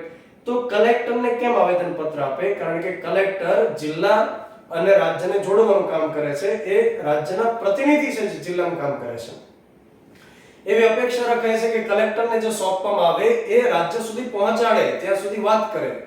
તો એ રીતે જિલ્લા કલેક્ટર જે હોય એ રાજ્યના પ્રતિનિધિ હોય છે. હવે આ જે કલેક્ટરનું પદ આપણે ઊભું કરેલું છે અને અત્યારે જે કલેક્ટરની એપોઇન્ટમેન્ટ કરવામાં આવે છે રાજ્યોની અંદર, તો રાજ્યમાં એક 1879 નો અધિનિયમ છે, જમીન મહેસૂલ અધિનિયમ. એ અધિનિયમ અંતર્ગત જિલ્લા કલેક્ટરની નિમણૂક થાય છે. યાદ રહે, તાલુકામાં મામલતદાર છે અને એ જ રીતે જે ખૂબ સારું એક પદ રહેલું હોય છે ગામડાની અંદર હોય છે, જે સરપંચના સચિવ હોય છે, જેને આપણે તલાટી કમ મંત્રી કહીએ છીએ. તો તલાટી કમ મંત્રી હોય, મામલતદાર હોય, કલેક્ટર હોય, આ તમામની જે નિમણૂક કરવામાં અત્યારે આવી રહી છે એ અધિનિયમ છે 1879 નો. ત્યાર પછી ગુજરાતમાં સૌથી પહેલી વખત 2008 માં એક કલેક્ટર મેન્યુઅલ બહાર પાડવામાં આવેલો હતો કે કલેક્ટરની એક્ઝેક્ટ કઈ કઈ જવાબદારીઓ છે. ઘણી સમિતિઓ એવી છે કે જેમણે ભલામણ કરી કે કલેક્ટરની જવાબદારી ઓછી કરી દો, કેમ કે કલેક્ટરની પાસે એટલી બધી જવાબદારી છે કે પોતે દબાઈ ગયા છે, પોતે કામ બરોબર પરફોર્મન્સ નથી કરી શકતા. ઓબ્વિયસ વસ્તુ છે. જેમ કે 2012 ની અંદર જિલ્લા કક્ષાએ 81 સમિતિઓ અલગ અલગ છે કે જેના અધ્યક્ષ કલેક્ટર હોય છે. તો વિચાર તો કરો, 81 સમિતિઓના અધ્યક્ષ હોય છે, પોતે મહિનાના રિપોર્ટ ઉપર સાઇન કરે તોય કેટલો ટાઈમ એનો જતો રહેતો હશે. તો આ પ્રકારની બાબતો રહેલી છે. હવે આપણે એ વાત કરીએ કે જમીન મહેસૂલ કલેક્ટ કરવાનું કામ તો કલેક્ટર કરે ને એટલા માટે કલેક્ટર કીધા. હવે આખા મહિનાનો જે જમીન મહેસૂલનો ડેટા છે એ કોને સોંપશે? તો એના માટે એક રેવન્યુ ઇન્સ્પેક્શન કમિશનર હોય છે, જે ગાંધીનગર આવેલા હોય છે, જે સચિવ કક્ષાના વ્યક્તિ હોય છે. તો કલેક્ટર માન્યો કે જિલ્લાનો રાજા છે, પણ એની ઉપર અધિકારી તો હશે. તો અધિકારી હોય છે રેવન્યુ ઇન્સ્પેક્શન કમિશનર. સાથે કલેક્ટર કયા મંત્રાલય નીચે કામ કરે? તો કે એ રેવન્યુ અંતર્ગત કામ કરશે, મતલબ રેવન્યુ ડિપાર્ટમેન્ટ અંતર્ગત કામ કરશે અને સીધા જ મહેસૂલી જે મંત્રી હોય એની નીચે કામ કરશે. ત્યાર પછી આપણે વાત કરીએ કે ભારત સરકારના વિવિધ મંત્રાલય રહેલા હોય, એ મંત્રાલયની કામગીરી એટલી બધી વિશાળ હોય છે. એનું મોટું આખું એક મંત્રાલય હોય કે જેમાં કામગીરીની વહેંચણી કરી દેવામાં આવી હોય છે સરળતા માટે થઈ. તો જેમ અલગ અલગ ડિપાર્ટમેન્ટ્સ હોય, જેમ કે હું તમને એક્ઝામ્પલ આપું કે વર્લ્ડિંગ બોક્સનું આવડું મોટું જે તંત્ર અત્યારે ચાલે છે, તો એમાં વિવિધ વિભાગ પાડી દીધા કે એક એકેડેમીનો વિભાગ, એક પબ્લિકેશનનો વિભાગ, એક ડિજિટલ એપ્લિકેશન માટેનો વિભાગ. વિભાગીકરણથી હંમેશા કામમાં સરળતા આવશે, પરફોર્મન્સ સુધરશે. તો વિભાગીકરણ જે કરવામાં આવે છે એમાં કેટલાક મંત્રાલય એવા છે કે જેની કામગીરી ખૂબ વિશાળ એવી છે, એટલા માટે એમાં ડિપાર્ટમેન્ટ્સ પડ્યા. હવે આપણને તો સાહેબ એ બધું ઠીક છે, પરીક્ષાની દ્રષ્ટિએ શું અગત્યનું છે? તો પરીક્ષાની દ્રષ્ટિએ એ અગત્યનું છે કે આ ફલાણો જે ડિપાર્ટમેન્ટ છે એ કયા મંત્રાલય નીચે કામ કરશે, આપણા માટે અગત્યનું છે. જેમ કે ગૃહ મંત્રાલય. ગૃહ મંત્રાલય અત્યારે જેની પાસે છે અમિત શાહ. આ અમિત શાહ ગૃહ મંત્રી છે, જેને નેક્સ્ટ ટુ પ્રાઇમ મિનિસ્ટર કહેવામાં આવે. સરકારની અંદર વડાપ્રધાન પછીનો જે નંબર આવે એ હોય છે અમિત શાહ. જેમ કે આપણું જે પહેલું મંત્રી મંડળ રચાયેલું 1946 માં વચગાળાની સરકાર, જવાહરલાલ નહેરુ વડાપ્રધાન, અને નંબર 2 સરકારની અંદર નંબર 2 એ સમય હતા સરદાર વલ્લભભાઈ પટેલ. તો જે ગૃહ મંત્રી હોય એને નેક્સ્ટ ટુ પ્રાઇમ મિનિસ્ટર કહેવામાં આવે. એ જ રીતે જ્યારે વડાપ્રધાન પોતે ડિસિઝન લેવા માટે કેપેબલ નથી, પોતે હાજર નથી, તો એ સમયે પાવર ઓફ એટર્ની વડાપ્રધાનની ગૃહ મંત્રી પાસે રહેલી હોય છે. આ ગૃહ મંત્રાલય હંમેશા સળગતો વિભાગ હોય છે, એમાં વિવિધ પ્રકારની બાબતો એની પાસે આવતી હોય છે. જેમ કે એક તો આંતરિક સુરક્ષાનો વિભાગ છે, કોઈ જગ્યાએ ઉલટ ફાટી નીકળ્યું, આગ ચંપી થઈ ગઈ, આંતરિક સુરક્ષા વિભાગ. એ જ રીતે રાજ્ય વિભાગ, ગૃહ વિભાગ, જમ્મુ કાશ્મીર વિભાગ, રાજભાષા વિભાગ, બોર્ડર મેનેજમેન્ટ વિભાગ. એ જ રીતે વસ્તી ગણતરી કરાવવાની જે બાબતો છે એ પણ ગૃહ મંત્રાલય નીચે આવે છે. એક સરળ ક્વેશ્ચન પૂછવામાં આવે કે ભાઈ નીચેનામાંથી કયો વિભાગ ગૃહ મંત્રાલય નીચે આવે અથવા ન આવે? એ જ રીતે એક વિભાગ હોય છે નાણાં મંત્રાલય. નાણાં મંત્રાલય નીચે આર્થિક કાર્ય વિભાગ, મહેસૂલી વિભાગ, નાણાકીય સેવાનો વિભાગ, વ્યય વિભાગ અને ડિસઇન્વેસ્ટમેન્ટ વિભાગ. ડિસઇન્વેસ્ટમેન્ટનો મતલબ થશે કે સરકાર અત્યારે જે કંપની પોતે ચલાવતી હોય, પોતે જે સંસ્થાની અંદર 50% થી વધુ એમનો ફાળો હોય છે પૈસાનો, તો એમાંથી હવે સરકાર ધીમે ધીમે પોતાની જવાબદારી ઓછી કરશે. પોતે એમાંથી પૈસા જે રોકેલા હોય એ ધીમે ધીમે પ્રાઇવેટ કંપની વાળાને વેચી દેશે, એના શેર વેચી દેશે. પોતે એમાંથી નાણાકીય જે જવાબદારી હોય ઓછી કરશે, સાથે અન્ય જવાબદારી ઓછી કરશે, જેને આપણે કહીશું ડિસઇન્વેસ્ટમેન્ટ. આ જે આર્થિક બાબતોનો વિભાગ છે એ બજેટ તૈયાર કરવાની કામગીરી કરતો હોય છે. આ એક બાબત પણ આપણે યાદ રાખીએ. ત્યાર પછી એક મંત્રાલય રહેલું છે કર્મચારી જાહેર ફરિયાદ અને પેન્શન મંત્રાલય. તો એ અંતર્ગત આવશે કર્મચારીનું પ્રશિક્ષણનો મતલબ થશે ટ્રેનિંગ, તાલીમ. ત્યાર પછી પેન્શન અને પેન્શનર વિભાગ, એ જ રીતે વહીવટી સુધારણા જાહેર ફરિયાદ નિવારણ વિભાગ. સાથે આ વિભાગ, આ મંત્રાલયને એટલા માટે પણ આપણે યાદ કરતા હોઈએ કારણ કે જે એક તપાસ કરતી સંસ્થા છે CBI, આ મંત્રાલય નીચે કામ કરતી સંસ્થા છે. ઘણી વખત આ સવાલ જ્યારે પૂછવામાં આવે કે CBI નીચેનામાંથી કોની સાથે કોની અંતર્ગત કામ કરશે, તો મોટાભાગે વિદ્યાર્થીઓનો જવાબ એ જ હોય છે કે સાહેબ ગૃહ મંત્રાલય અંતર્ગત કામ કરે નહીં. ગૃહ મંત્રાલયની એ આ વિભાગ કે જે કર્મચારી જાહેર ફરિયાદ અને પેન્શન મંત્રાલય છે એ અંતર્ગત કામ કરે છે. એ જ રીતે એક મંત્રાલય છે ગ્રામીણ વિકાસ વિભાગ, અને એ મંત્રાલય તો ગ્રામીણ વિકાસ મંત્રાલય અંતર્ગત ગ્રામીણ વિકાસ વિભાગ છે, પીવાના પાણીનો વિભાગ છે અને ભૂમિ સંસાધન વિભાગ આવેલા છે. ત્યાર પછી આપણે એક અલગથી ટોપિક ભણીએ, અખિલ ભારતીય સેવાઓ. મતલબ આ મંત્રાલય કે વિભાગનો ટોપિક નથી, અલગથી ટોપિક છે અખિલ ભારતીય સેવાઓ, જેને આપણે કહીએ all India services. Akhil Bharatiya સેવા આપણે એને કહી શકીએ કે એવી સેવા છે કે જેમાં કેન્દ્ર સરકાર એપોઇન્ટમેન્ટ આપે અને ત્યાર પછી જે તે વ્યક્તિ કામ કરે રાજ્યની અંદર જઈ. મતલબ પ્રારંભિક જે નિયંત્રણ હોય કેન્દ્ર સરકાર પાસે હોય, એ જ રીતે આગળ જતા જે નિયંત્રણ હોય રાજ્ય સરકાર પાસે આવે છે. જેમ કે હું તમને ઉદાહરણ આપું, અત્યારે 3 પ્રકારની સેવા એવી છે કે જે ઓલ ઇન્ડિયા સર્વિસ છે. એમાં એક છે IAS, એક છે IPS, એક છે IFS. IAS નો મતલબ થશે Indian administrative service, Indian police service અને ઇન્ડિયન ફોરેસ્ટ સર્વિસ, નહીં કે ફોરેન સર્વિસ. આ 3 પ્રકારની સેવા કેવી છે? ઓલ ઇન્ડિયા સર્વિસ છે. હવે આ ઘટના એમ છે કે જે વ્યક્તિ UPSC ની પરીક્ષા પાસ કરે એ વ્યક્તિ IAS બની શકે, IFS બની શકે, અને UPSC ની પરીક્ષા પાસ કરેલો વ્યક્તિ IFS બની શકે. UPSC એક કેન્દ્રીય ભરતી સંસ્થા છે અને એમાં કેન્દ્ર સરકારનું નિયંત્રણ છે. તો મતલબ પ્રારંભિક નિયંત્રણ કોની પાસે ગયું? તો કે એ કેન્દ્ર સરકાર પાસે ગયું. ત્યાર પછી હું તમને એમ કહું કે રાષ્ટ્રપતિ દ્વારા જે વ્યક્તિને એપોઇન્ટમેન્ટ થાય એ વ્યક્તિ બને IAS. IAS બન્યા પછી એ વ્યક્તિ કામ ક્યાં કરશે? તો કે રાજ્યમાં કલેક્ટર તરીકે કામ કરશે, રાજ્યમાં જિલ્લા વિકાસ અધિકારી તરીકે કામ કરશે. ભાવનગરમાં રહેલા કલેક્ટરને અમરેલી મોકલવા, અમરેલીથી વળી પાછા કોઈ અન્ય જગ્યાએ મોકલવા, એ ડિસિઝન કોણ લેશે? એ કેન્દ્ર સરકાર નહીં લે, એ ડિસિઝન લેશે સ્ટેટ ગવર્નમેન્ટ. તો મતલબ કે આગળ જતા જે નિયંત્રણ રહ્યું, તાત્કાલિક જે નિયંત્રણ રહ્યું એ રાજ્ય સરકાર પાસે છે. પણ રાજ્ય સરકાર જે હશે એ એને દૂર નહીં કરી શકે. હા, સસ્પેન્ડ કરી શકે, ટ્રાન્સફર કરી શકે. એમને દૂર કોણ કરશે? રાષ્ટ્રપતિ કરશે. કેમ કે ભારતીય બંધારણમાં લખેલું છે કે જે વ્યક્તિ જેને એપોઇન્ટ કરે છે કાં તો એને દૂર કરી શકે કાં તો એની ઉપરનો વ્યક્તિ એને દૂર કરી શકે. આ તમે સમજી શકતા હશો કે રાષ્ટ્રપતિ જેને એપોઇન્ટ કરે તો એને રાષ્ટ્રપતિ જ દૂર કરશે કાં તો રાષ્ટ્રપતિથી ઉપરનો હોય તો દૂર કરી શકે, જે પોસિબલ નથી. તો અહીંયા આગળ એમ કહે છે કે અખિલ ભારતીય સેવા જે વ્યક્તિ પાસ કરે, મતલબ જે પરીક્ષા પાસ કરે, જે સેવામાં જોડાય, એ વ્યક્તિને પદની એક સુરક્ષા હોય છે. અનુચ્છેદ નંબર 311 માં લખેલું છે કે આવા સનદી સેવકને, સિવિલ સર્વન્ટ્સને પદની સુરક્ષા રહેલી હોય છે. ત્યાર પછી આપણે વાત કરીએ કે 312 અંતર્ગત લખવામાં આવેલું છે કે અખિલ ભારતીય સેવા રહેશે. 3 પ્રકારની સેવા અત્યારે અખિલ ભારતીય સેવા છે. આગળ જતા નવી કોઈ અખિલ ભારતીય સેવા ઊભી કરવી હોય તો એ પાવર કોની પાસે છે? રાજ્યસભા પાસે એ પાવર રહેલો છે. આપણે હર હંમેશ જેવું ભણતા આવીએ, હર હંમેશ જેવું વાંચતા આવીએ કે લોકસભાની પાસે પાવર્સ વધારે હોય, રાજ્યસભા પાસે ઓછો હોય, લોકસભા પાસે વધારે હોય. તો એ તો બહુ જરૂરી છે ને, કારણ કે લોકસભાની પાસે તો એટલે પાવર્સ હોય છે કારણ કે પ્રત્યક્ષ રીતે ચૂંટાયેલા હોય છે. રાજ્યસભાની પાસે પાવર્સ એટલો બધો એટલે નથી કારણ કે એ પરોક્ષ રીતે ચૂંટાયેલું છે, જે પીઠ ગૃહ છે, જે અનુભવી વ્યક્તિથી બનેલું ગૃહ છે. રાજ્યસભાની પાસે પાવર્સ એટલો હોય છે કે કોઈ પણ બાબતનો ડિસિઝન જે લોકસભાએ લીધો છે એને એકદમ ખરાઈ કરવી, એમાં ભલામણ સજેસ્ટ કરવી, આવો પાવર્સ વધારે હોય છે.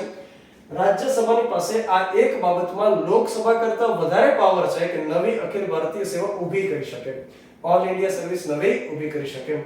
રાજ્યસભામાંથી 2/3 બહુમતી સાથે જો ઠરાવ પસાર થઈ જશે તો નવી અખિલ ભારતીય સેવા ઊભી થઈ જશે. અત્યારે 3 છે, જેમાં એક નવી ચોથી ઉમેરવાની વાત ચાલે છે, ઓલ ઇન્ડિયા જ્યુડિશિયલ સર્વિસ. તો IJS, ઇન્ડિયન જ્યુડિશિયરી સર્વિસ. હવે આપણને જે સવાલ પૂછાય એમાં એમ પૂછાય કે એને ટ્રેનિંગ સેન્ટર કઈ જગ્યાએ આવેલા છે? તો આઈએએસ માટેનું જે ટ્રેનિંગ સેન્ટર છે એ કઈ જગ્યાએ છે તો કે એ લાલ બહાદુર શાસ્ત્રી રાષ્ટ્રીય વહીવટી એકેડેમી ખાતે આવેલું છે, મતલબ મસૂરી ખાતે આવેલું છે. ત્યાર પછી આઈપીએસ માં ટ્રેનિંગ સરદાર પટેલના નામ સાથે જોડાયેલી એકેડેમી છે, સરદાર વલ્લભભાઈ પટેલ રાષ્ટ્રીય પોલીસ એકેડેમી હૈદરાબાદ. અને યાદ રહે કે એ માઉન્ટ આબુની અંદર પહેલા આવેલી હતી, ત્યાર પછી આઈપીએસ ની ટ્રેનિંગ આ જગ્યાએ ટ્રાન્સફર કરવામાં આવી, હૈદરાબાદ ખાતે શિફ્ટ કરવામાં આવ્યું. અને ફોરેસ્ટ સર્વિસ માટે દહેરાદૂન ખાતે એક એકેડેમી આવેલી છે જેને ઇન્દિરા ગાંધીનું નામ મળેલું છે. તો તમે જો લાલ બહાદુર શાસ્ત્રી જે કોંગ્રેસના હતા, સરદાર વલ્લભભાઈ પટેલ કોંગ્રેસના હતા, ઇન્દિરા ગાંધી છે એ પણ પોતે કોંગ્રેસના હતા. બની શકે નવી સરકાર આવે, બીજેપીની સરકાર હોય તો પોતાના કોઈ નેતાનું નામ પણ જોડી શકે, પરંતુ આ ત્રણ જગ્યાએ અત્યારે ટ્રેનિંગ સેન્ટર્સ આવેલા છે. હવે જે આપણે વાત કરવાની છે એ મતલબ એક પોર્શન આપણા લેક્ચરનો આ કમ્પ્લીટ થયો, પહેલો જે પડાવ હતો એ કમ્પ્લીટ થયો. અને માનો કે તમે લેક્ચર સાંભળતા કદાચ માનો કે વધારે પડતા હેંગ થઈ ગયા, કેમ કે બે બાબત હોય છે, એક ઓફલાઈન લેક્ચર્સ હોય છે અને એક ઓનલાઈન લેક્ચર હોય છે. ઓફલાઈન લેક્ચર જે હોય એકદમ ઇન્ટરેસ્ટિંગ હોય, કારણ કે એમાં ઇન્ટરેક્શન સતત શરૂ હોય, વિદ્યાર્થીઓને પૂછવામાં આવતું હોય, વિદ્યાર્થીઓને કોઈ ક્વેશ્ચન હોય તો એ સાંભળવામાં આવતું હોય, સાથે ટોપિક સાથે રિલેટેડ એક્સ્ટ્રા કેટલીક વાતો થતી હોય. મતલબ ઓફલાઈનમાં માહોલ કંઈક આખો અલગ છે. ઓનલાઈન ભણવું એ લગભગ હથોડા છાપ હોય છે કે વિદ્યાર્થી ઓનલાઈન વાંચવા માટે સમજવા માટે બેસે તો પોતે એકલો ભણતો હોય, અને સાહેબની ખૂબ દુવિધા હોય છે. ઓનલાઈન ભણાવવું એ શિક્ષકો માટે એક ચેલેન્જિંગ છે, કારણ કે કેમેરાને સમજાવવાનું હોય છે, કેમેરામેનને સમજાવવાનું હોય છે. કેમેરામેન લગભગ બોર થતો હોય છે, કારણ કે એના ફિલ્ડનો વિષય નથી. તો એક પડાવ આપણે કમ્પ્લીટ કર્યો. જો થોડોક થાક લાગ્યો, રેસ્ટ લઈ લ્યો, પાણી પી આવો, ચા પાણી પી આવો, નાસ્તો પાણી કરી લ્યો, ફરી વખત બેઠો, પોઝ થઈ જાઓ, પોઝ કરીને વળી પાછો પ્લે કરી દો. ઓનલાઈનની એક મજા એ છે કે તમે જ્યારે ઈચ્છો ત્યારે સાહેબ બોલે, તમે જ્યારે ઈચ્છો ત્યારે સાહેબ બોલતા બંધ થઈ જાય, તો સાહેબની બોલતી બંધ કરવી એ તમારા હાથની વાત છે. તો લોકપાલનો આપણે અભ્યાસ હવે સ્ટાર્ટ કરીએ. લોકપાલ એવો શબ્દ ભારતીય બંધારણમાં કોઈ જગ્યાએ લખવામાં આવ્યો નથી. લોકપાલ એક કાયદાકીય પદ છે અને 2013 ની અંદર કાયદો પસાર કરાવી અને બનાવવામાં આવેલું પદ છે. તો જેમ લોકપાલ હોય છે એ રીતે એક શબ્દ હોય છે લોકાયુક્ત. આ જે લોકાયુક્ત હોય એ રાજ્ય કક્ષાએ હોય છે. આપણે સમજીએ શું કહેવા માંગે છે. તો જેમ દ્વારપાલ હોય, જેમ રાજ્યપાલ હોય, એમ લોકપાલ છે. લોકપાલ એક એવું પદ છે કે જેની અંદર આપણે ભ્રષ્ટાચાર સંબંધી ફરિયાદ તમે કરી શકો. ભારતની અંદર સર્વોચ્ચ આવેલું પદ કે જેને તમે ભ્રષ્ટાચાર સંબંધી ફરિયાદ કરી શકો. જેમ કોઈ અન્ય બાબતોની અંદર આપણને તકલીફ હોય, અન્યાય હોય, તો સૌથી પહેલા આપણે ક્યાં જઈએ? તાબાની અદાલતમાં જઈએ, તાબામાંથી હાઈકોર્ટમાં જઈએ, હાઈકોર્ટમાંથી સુપ્રીમ કોર્ટમાં જઈએ, અને સુપ્રીમ કોર્ટમાં માનો કે અન્યાય થાય, મતલબ ન્યાય ન મળે, તો આપણે ઘરે જઈ શકીએ. સુપ્રીમ કોર્ટ એક એવી સંસ્થા છે કે જે સર્વોચ્ચ આવેલી છે, એનાથી આગળ તમે ન જઈ શકો. એમ ભ્રષ્ટાચાર સંબંધી તમારે ફરિયાદ જો કરવી હોય તો તમે અંતિમ ક્યાં સુધી જઈ શકો? તમે લોકપાલ સુધી જઈ શકો. રાજ્ય રિલેટેડ કોઈ બાબત હોય, રાજ્ય વિભાગની કોઈ ભ્રષ્ટાચારની ફરિયાદ હોય તો તમે લોકાયુક્ત સુધી જઈ શકો. અત્યારે હાલમાં જે લોકપાલ રહેલા છે એનું નામ છે પિનાકી ચંદ્ર ઘોષ.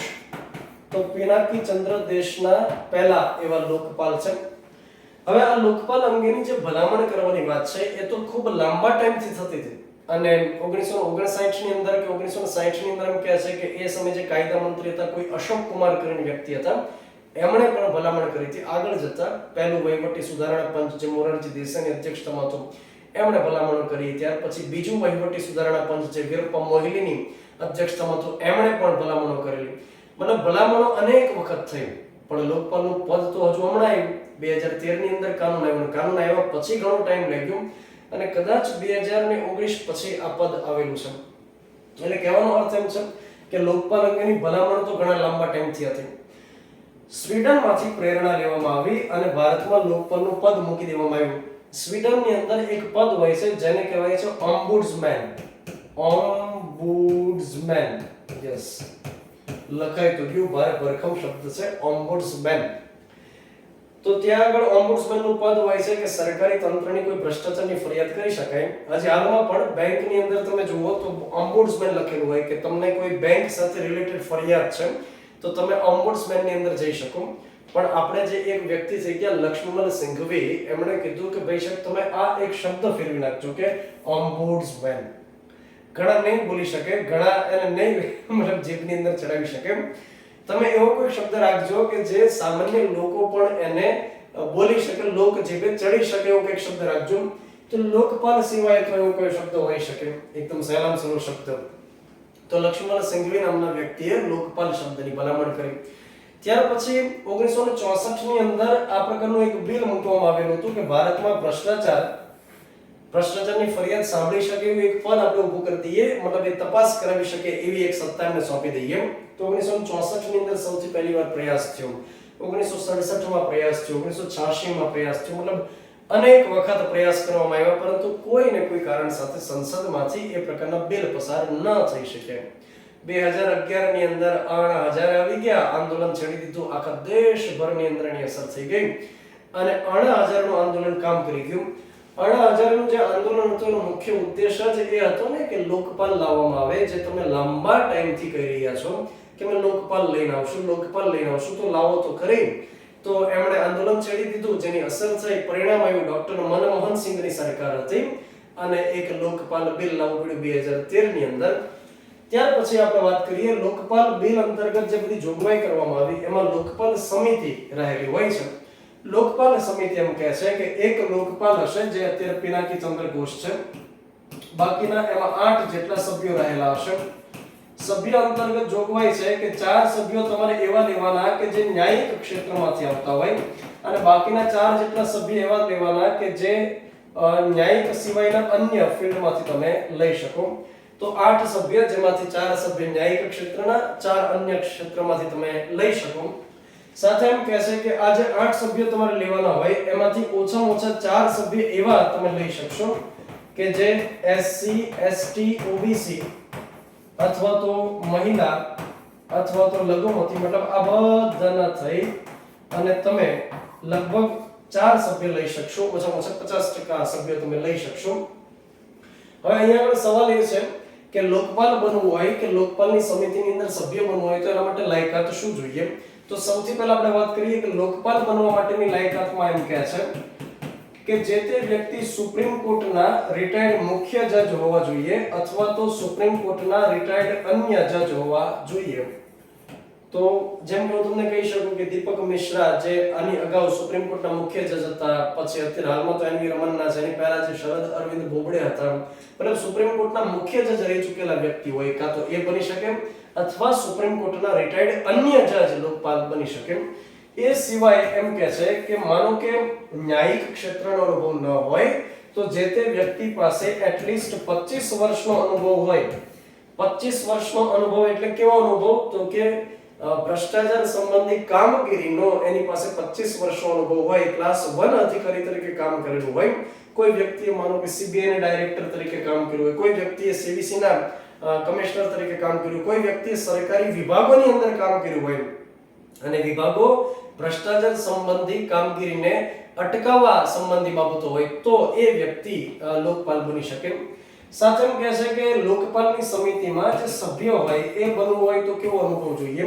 તો કાં તો એ વ્યક્તિ હાઈકોર્ટના મુખ્ય જજ રહી ચૂકેલા હોય અથવા એ વ્યક્તિ સુપ્રીમ કોર્ટના અન્ય જજ રહી ચૂકેલા હોય અને અથવા એમને 25 વર્ષ માટે ભ્રષ્ટાચાર વિરોધી કામગીરીનો અનુભવ હોય તો આ વ્યક્તિ બની શકે. તો આ પ્રકાર આપણને લાયકાત આપે છે.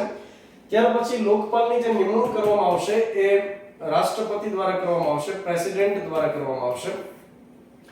રાષ્ટ્રપતિ એવા વ્યક્તિ છે કે જ્યારે નિમણૂક કરશે ત્યારે પોતાની જાતે નહીં કરે, એમને કોઈકની ભલામણની જરૂર પડે છે.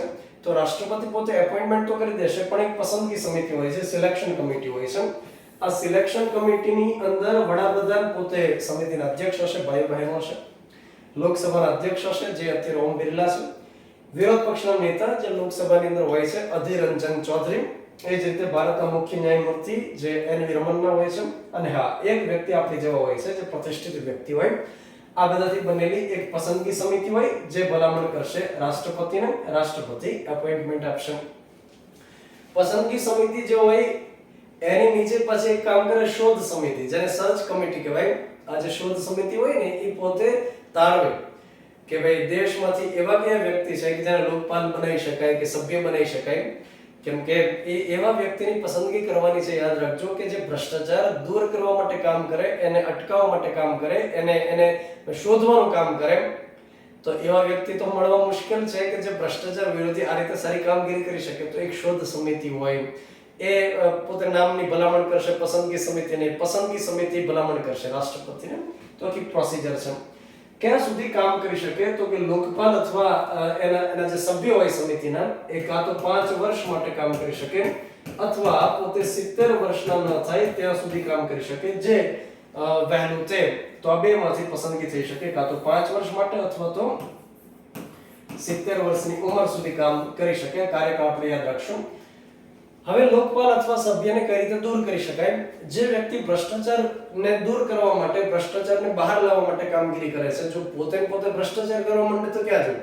પિનાકી ચંદ્ર ઘોષને ફરિયાદ કરવા માટે ગયા કે ફલાણા ડિપાર્ટમેન્ટમાં અધિકારી આ ભ્રષ્ટાચાર કરે છે અને લોકપાલ એની પાસેથી જ પૈસા લઈ લે છે, તો ક્યાં જવું? તો અહીં આગળ એમ કહે છે કે લોકપાલ માનો કે કામ કરવા અસક્ષમ હોય, લોકપાલ માનો કે લોકપાલના પદ ઉપર હોય, બીજી પ્રાઇવેટ પ્રેક્ટિસ કરતા હોય, લોકપાલ પોતે ભ્રષ્ટાચાર કરવા માંડે, આવા રીઝન સાથે લોકપાલને દૂર કરી શકાય. તો દૂર કરવા માટે એમ કહે છે કે સંસદના ઓછામાં ઓછા 100 સભ્યો, સંસદ જ્યારે આપણે બોલીએ ત્યારે એમાં લોકસભા અને રાજ્યસભાના સભ્યો આવશે. હા, ટેકનિકલી તમે જો જશો તો લોકસભા, રાજ્યસભા અને રાષ્ટ્રપતિ ત્રણેયનો સમાવેશ થશે. પણ સંસદના ઓછામાં ઓછા 100 સભ્યો જો લેખિતમાં ભલામણ કરે રાષ્ટ્રપતિને, મતલબ કે રાષ્ટ્રપતિને કહેશે કે આ વ્યક્તિ પિનાકી ચંદ્ર ઘોષને દૂર કરવામાં અમને રસ રુચિ છે, તો 100 સભ્યોની સાઈન રાષ્ટ્રપતિને મળે. તો રાષ્ટ્રપતિ પોતે ડિસિઝન નહીં લે, યાદ રાખજો. રાષ્ટ્રપતિ એને સોંપી દેશે સુપ્રીમ કોર્ટને. સુપ્રીમ કોર્ટના જજની તપાસ કરશે કે ખરેખર પિનાકી ચંદ્ર 100 રૂપિયા લઈને ભ્રષ્ટાચાર કરવા માંડ્યા કે કેમ. જો સુપ્રીમ કોર્ટને એવું માલુમ પડે કે હા ખરેખર આ વ્યક્તિ ભ્રષ્ટાચારી છે, તો સુપ્રીમ કોર્ટ રાષ્ટ્રપતિને ભલામણ કરશે કે આ વ્યક્તિને દૂર કરી દેવામાં આવે. તો આ પ્રોસિજર રહેલી છે. યાદ રાખજો કે મોટાભાગે જ્યારે પૂછવામાં આવે ત્યારે વિદ્યાર્થીઓ ટીક કરતા હોય કે હા મહાભિયોગ જેવી પ્રક્રિયા છે. એ મહાભિયોગ જેવી પ્રક્રિયા નથી ભાઈ. અહીંયા સંસદમાંથી ઠરાવ પસાર નથી કરવાનો બહુમતી સાથે, માત્ર એટલી જરૂર છે કે 100 જેટલા સભ્યો રાષ્ટ્રપતિને શું કરે? ભલામણ કરે. રાષ્ટ્રપતિ સુપ્રીમ કોર્ટને સોંપે, સુપ્રીમ કોર્ટ ભલામણ કરે રાષ્ટ્રપતિને કાઢવાના છે કે રાખવાના છે. ત્યાર પછી આપણે આગળ વધીએ. હવે એક સંસ્થાનો આપણે અભ્યાસ કરીએ, સીબીઆઈ. સીબીઆઈ નો મતલબ યાદ રાખજો, ક્રાઇમ બ્રાન્ચ ઓફ ઇન્ડિયા નહીં થાય ભાઈ, સેન્ટ્રલ બ્યુરો ઓફ ઇન્વેસ્ટિગેશન થશે. તો સેન્ટ્રલ બ્યુરો ઓફ ઇન્વેસ્ટિગેશન જે એક સૂત્ર સાથે કામ કરે છે, ઉદ્યમ, તટસ્થતા, ઈમાનદારી. અને અત્યારે હાલમાં જે સીબીઆઈ ના ડાયરેક્ટર છે એનું નામ છે સુબોધ કુમાર જયસ્વાલ. સીબીઆઈ ઘણી વખત ચર્ચામાં આવતી હોય છે. હું તમને સૌથી પહેલા સીબીઆઈ નો એક નાનકડો ટૂંકો ઇતિહાસ કહી દઉં, ત્યાર પછી આપણે આગળ વધીએ.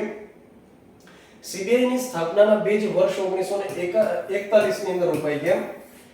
વર્ષ 1941 એટલે બીજું વિશ્વયુદ્ધ શરૂ હતું.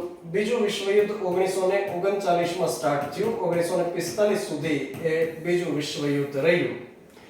આ જે વિશ્વયુદ્ધ રહ્યું એ દરમિયાન એક વોર ડિપાર્ટમેન્ટ શરૂ કરવામાં આવેલું હતું.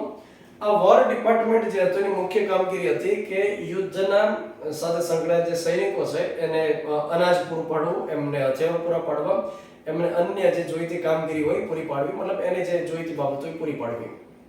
હવે વોર ડિપાર્ટમેન્ટમાં ભ્રષ્ટાચાર શરૂ થયો કે જે વસ્તુઓ સૈનિકો સુધી પહોંચવી જોઈએ એ જગ્યાએ પોતપોતાના ઘરમાં પહોંચવા લાગી. વોર ડિપાર્ટમેન્ટમાં જ્યારે અત્યંત ભ્રષ્ટાચાર થયો તો વિચાર તો કરો કે માણસો ક્યાં ભ્રષ્ટાચાર કરે, જે ન કરવો જોઈએ ત્યાં કરે, રોડ રસ્તામાં અને વગેરે જગ્યાએ તો કરે તો સાંભળ્યું, પણ યુદ્ધની કામગીરી સાથે સંકળાયેલી બાબતો હોય એમાં ભ્રષ્ટાચાર કરે. તો આ જ્યારે ભ્રષ્ટાચાર એકદમ ચરમસીમાએ પહોંચ્યો, સ્પેશિયલી એક તપાસ કરતી સંસ્થા બનાવી, એક ટુકડી બનાવી દીધી, જેને અત્યારે આપણે કહીએ ને સ્પેશિયલ ઇન્વેસ્ટિગેશન ટીમ. તો એ એક ટીમ બનાવી દીધી અને એને કામગીરી સોંપી કે તમારે શું કરવાનું છે, તમારે વોર ડિપાર્ટમેન્ટમાં જે ભ્રષ્ટાચાર થયા એને ખોદીને બહાર કાઢવાના છે. તો આગળ જતા 1946 ની અંદર એક અધિનિયમ પસાર કરાવી અને એ જે ટુકડી હતી, જે આપણે કીધું ને કે સ્પેશિયલ ઇન્વેસ્ટિગેશન ટીમ જે બનાવ્યું, એને સત્તા સોંપી. 1946 ની અંદર Delhi special police establishment act પસાર કરાયો. Delhi special police establishment act પસાર થયો અને એ જે તપાસ કરતી ટુકડી હતી, જે એક સંગઠન હતું, એને વધુ સત્તા સોંપી દેવામાં આવી અને એ જે ટુકડી હતી, તપાસ કરતી જે સંસ્થા હતી, એ જ આગળ જતા શું બની જાય છે? CBI, central bureau of investigation. આ જે સીબીઆઈ છે એની વિધિવત રીતે જે રચના કરવામાં આવી એ એક ઠરાવ પસાર કરાવીને કરી 1 એપ્રિલ 1963 ના દિવસે. અને અત્યારે હાલમાં સીબીઆઈ પોતે જે મંત્રાલય નીચે કામ કરે એ છે કર્મચારી, જાહેર ફરિયાદ, જાહેર ફરજિયાત નહીં, જાહેર ફરિયાદ અને પેન્શન મંત્રાલય નીચે કામ કરે છે. ત્યાર પછી સીબીઆઈ ની રચના અંગેની જે ભલામણ છે સંથાનમ નામની સમિતિએ કરેલી હતી. યાદ રાખજો, સંથાનમ કમિટી છે એમણે સીબીસી માટેની પણ ભલામણ કરી અને સીબીઆઈ માટેની પણ ભલામણ કરી. તો એક મુખ્ય કામગીરી સોંપી હતી કે વોર ડિપાર્ટમેન્ટમાં જે ભ્રષ્ટાચાર થઈ રહ્યો છે એને દૂર કરવાને લગતી કામગીરી હતી. આગળ જતા એને વધુને વધુ સત્તાઓ મળતી ગઈ, વધુને વધુ એનું જે જ્યુરિસ્ડિક્શન હતું મોટું થતું ગયું. અત્યારે સીબીઆઈ પોતે જે કામ કરે છે કોઈ પણ પ્રકારના કેસીસ માટે કરી શકે. સામાન્ય રીતે હાઈ પ્રોફાઇલ કેસીસ હોય ને પોતે સીબીઆઈ લેશે. બોલિવૂડના પિક્ચરોમાં આપણે જોયું કે લોકલ પોલીસ હોય ઘણીવાર કેસ સોલ્વ કરે પણ એનાથી થાય નહીં, કેમ કે લોકલ પોલીસ પાસે ઘણા એક્સ્ટ્રા પણ કામગીરીઓ રહેતી હોય, જેમ કે બંદોબસ્ત હોય એ પ્રકારની પૈસા લેવાની કામગીરી નહીં. ઘણા વિડીયો જોઈને વળી પાછા બ્લેમ કરશે કે પોલીસને આમ બદનામ કરે. ના ભાઈ, પોલીસ પાસે અન્ય એક્સ્ટ્રા ઘણી કામગીરી હોય.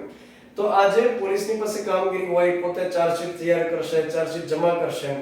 માની લો કે તપાસ ન થઈ શકે, ચાર્જશીટ ન કરી શકે, તો બોલિવૂડના પિક્ચરોમાં દેખાડે કે શૂટ બૂટ પહેરીને સીબીઆઈ આવી જાય, સીબીઆઈ ને એક પોલીસ કમિશનર, પોલીસ ઇન્સ્પેક્ટર આવી જાય. પછી આપણને આશ્ચર્ય થાય કે યસ, હવે આ કેસ સોલ્વ થવાનો છે. હાઈ પ્રોફાઇલ જે કેસીસ હોય સીબીઆઈ હેન્ડલ કરે, જેમ કે મર્ડર હોય, ચોરી ચકારી હોય, લૂંટફાટ હોય, રેપ હોય, ગેંગરેપ હોય, કોઈ પણ પ્રકારના કેસીસ. યાદ રાખજો, નાણાકીય ભ્રષ્ટાચારને લગતા કેસીસ પણ સાંભળી શકે. આપણે જે એક મૂવી જોયું હર્ષદ મહેતા સ્કેમ ઉપરથી, આખી વેબ સિરીઝ છે, મૂવી તો નથી. તો એ જે વેબ સિરીઝ છે એમાં દેખાડે છે કે સીબીઆઈ આખો કેસને હેન્ડલ કરે છે. સીબીઆઈ ની કામગીરી પિક્ચરોમાં કે વેબ સિરીઝમાં જોઈએ ત્યારે આપણને ખૂબ પ્રામાણિકતા ભરી દેખાય અને ખૂબ સારી લાગે, પણ સીબીઆઈ ની જે રિયલ કામગીરી છે હંમેશા ડાઉટ ની અંદર આવતી હોય છે. સીબીઆઈ ની કામગીરી હંમેશા ટીકા ટિપ્પણીમાં આવતી હોય છે. એવું કેમ હોય છે? એવું એટલા માટે હોય છે કારણ કે સીબીઆઈ છે એ કેન્દ્ર સરકારના પોપટ તરીકે ઓળખાય છે. કેન્દ્ર સરકારના પોપટ તરીકે શા માટે ઓળખાય હું તમને સમજાવું. આપણી સાથે જ્યારે કોઈ અન્યાય થાય તો આપણે સીધા પોલીસ સ્ટેશનમાં જઈ શકીએ કે ભાઈ મારો કેસ લઈ લ્યો બાપા, મને આ એક ન્યાય અપાવી દો. સીબીઆઈ ના મામલામાં એવું નહીં થાય. આપણે ડાયરેક્ટ કોઈ દિવસ સીબીઆઈ પાસે જઈ શકતા નથી કે ભાઈ મારો કેસ તમે લઈ લ્યો, સોલ્વ કરી દો, આમ કરી દો. નહીં, સીબીઆઈ ને કેસ કઈ રીતે મળી શકે? સીબીઆઈ ને કેન્દ્ર સરકાર કહેશે તો જ કેસ મળશે, તો જ તપાસ કરશે. હંમેશા બને કે કેન્દ્ર સરકાર જે હોય એ વિરોધ પક્ષના નેતાઓની ફાઇલ ખોલે. સામાજિક જે એક્ટિવિસ્ટ રહેતા હોય, સરકારને વારંવાર પૂછપૂછ કરતા હોય, મતલબ આ પ્રકારના જે વ્યક્તિ હોય એની ફાઇલ કેન્દ્ર સરકાર ખોલાવડાવે, સીબીઆઈ ને સોંપી દેશે. અને જેમ કોઈ કૂતરાને કેમ પાછળ લગાડી દે કોઈકની, એની જેમ સીબીઆઈ ને કોઈકની પાછળ લગાડી દેશે. અને એટલા માટે કે સીબીઆઈ કેન્દ્ર સરકારની પોપટ હોય છે. તો આ સીબીઆઈ ની અંદર જે ડાયરેક્ટર બનાવવામાં આવતા હોય છે એના માટે એક પ્રોસિજર હોય છે. અને યાદ રાખવાનું છે, સીબીઆઈ ને ડાયરેક્ટરની નિમણૂક રાષ્ટ્રપતિ નથી કરતા. આપણે કોઈ પણ જગ્યાએ ભાવુક બની જશું કે હા નિમણૂક રાષ્ટ્રપતિ એમની, સીબીઆઈ ના ડાયરેક્ટરની નિમણૂક કરે છે કેન્દ્ર સરકાર. કેન્દ્ર સરકારમાં એક નિમણૂક સમિતિ હોય છે. એક વડાપ્રધાન, વિરોધ પક્ષના નેતા અને ભારતના મુખ્ય ન્યાયમૂર્તિ ત્રણેય ભેગા મળી અને કોઈ એક નામ સજેસ્ટ કરશે અને એને ભારત સરકારની જે એપોઇન્ટમેન્ટ માટેની કમિટી હોય છે એપોઇન્ટમેન્ટ કરશે. સીબીઆઈ ક્યાં સુધી કામ કરશે? તો સીબીઆઈ નો કાર્યકાળ અત્યાર સુધી રહેલો હતો 2 વર્ષ, પરંતુ ટૂંક સમય પહેલા કેન્દ્ર સરકારે એક ઓર્ડિનન્સ પસાર કરાવેલો, એક વટહુકમ પસાર કરાવેલો અને સીબીઆઈ ના ડાયરેક્ટરનો જે કાર્યકાળ છે એ 2 થી લઈને 5 વર્ષ સુધી કરી શકાય અને એક્સટેન્શન આપી શકાય. આ પ્રકારે જોગવાઈ કરી. તો હવેથી જે સીબીઆઈ ના ડાયરેક્ટરનો કાર્યકાળ રહેશે એ 5 વર્ષ માટે રહેશે. એ જ પ્રકારની અન્ય એક સંસ્થા છે જેનું નામ છે સીવીસી. જેનું પૂરું નામ અહીં આગળ આપણે આપેલું છે, સેન્ટ્રલ વિજિલન્સ કમિશન.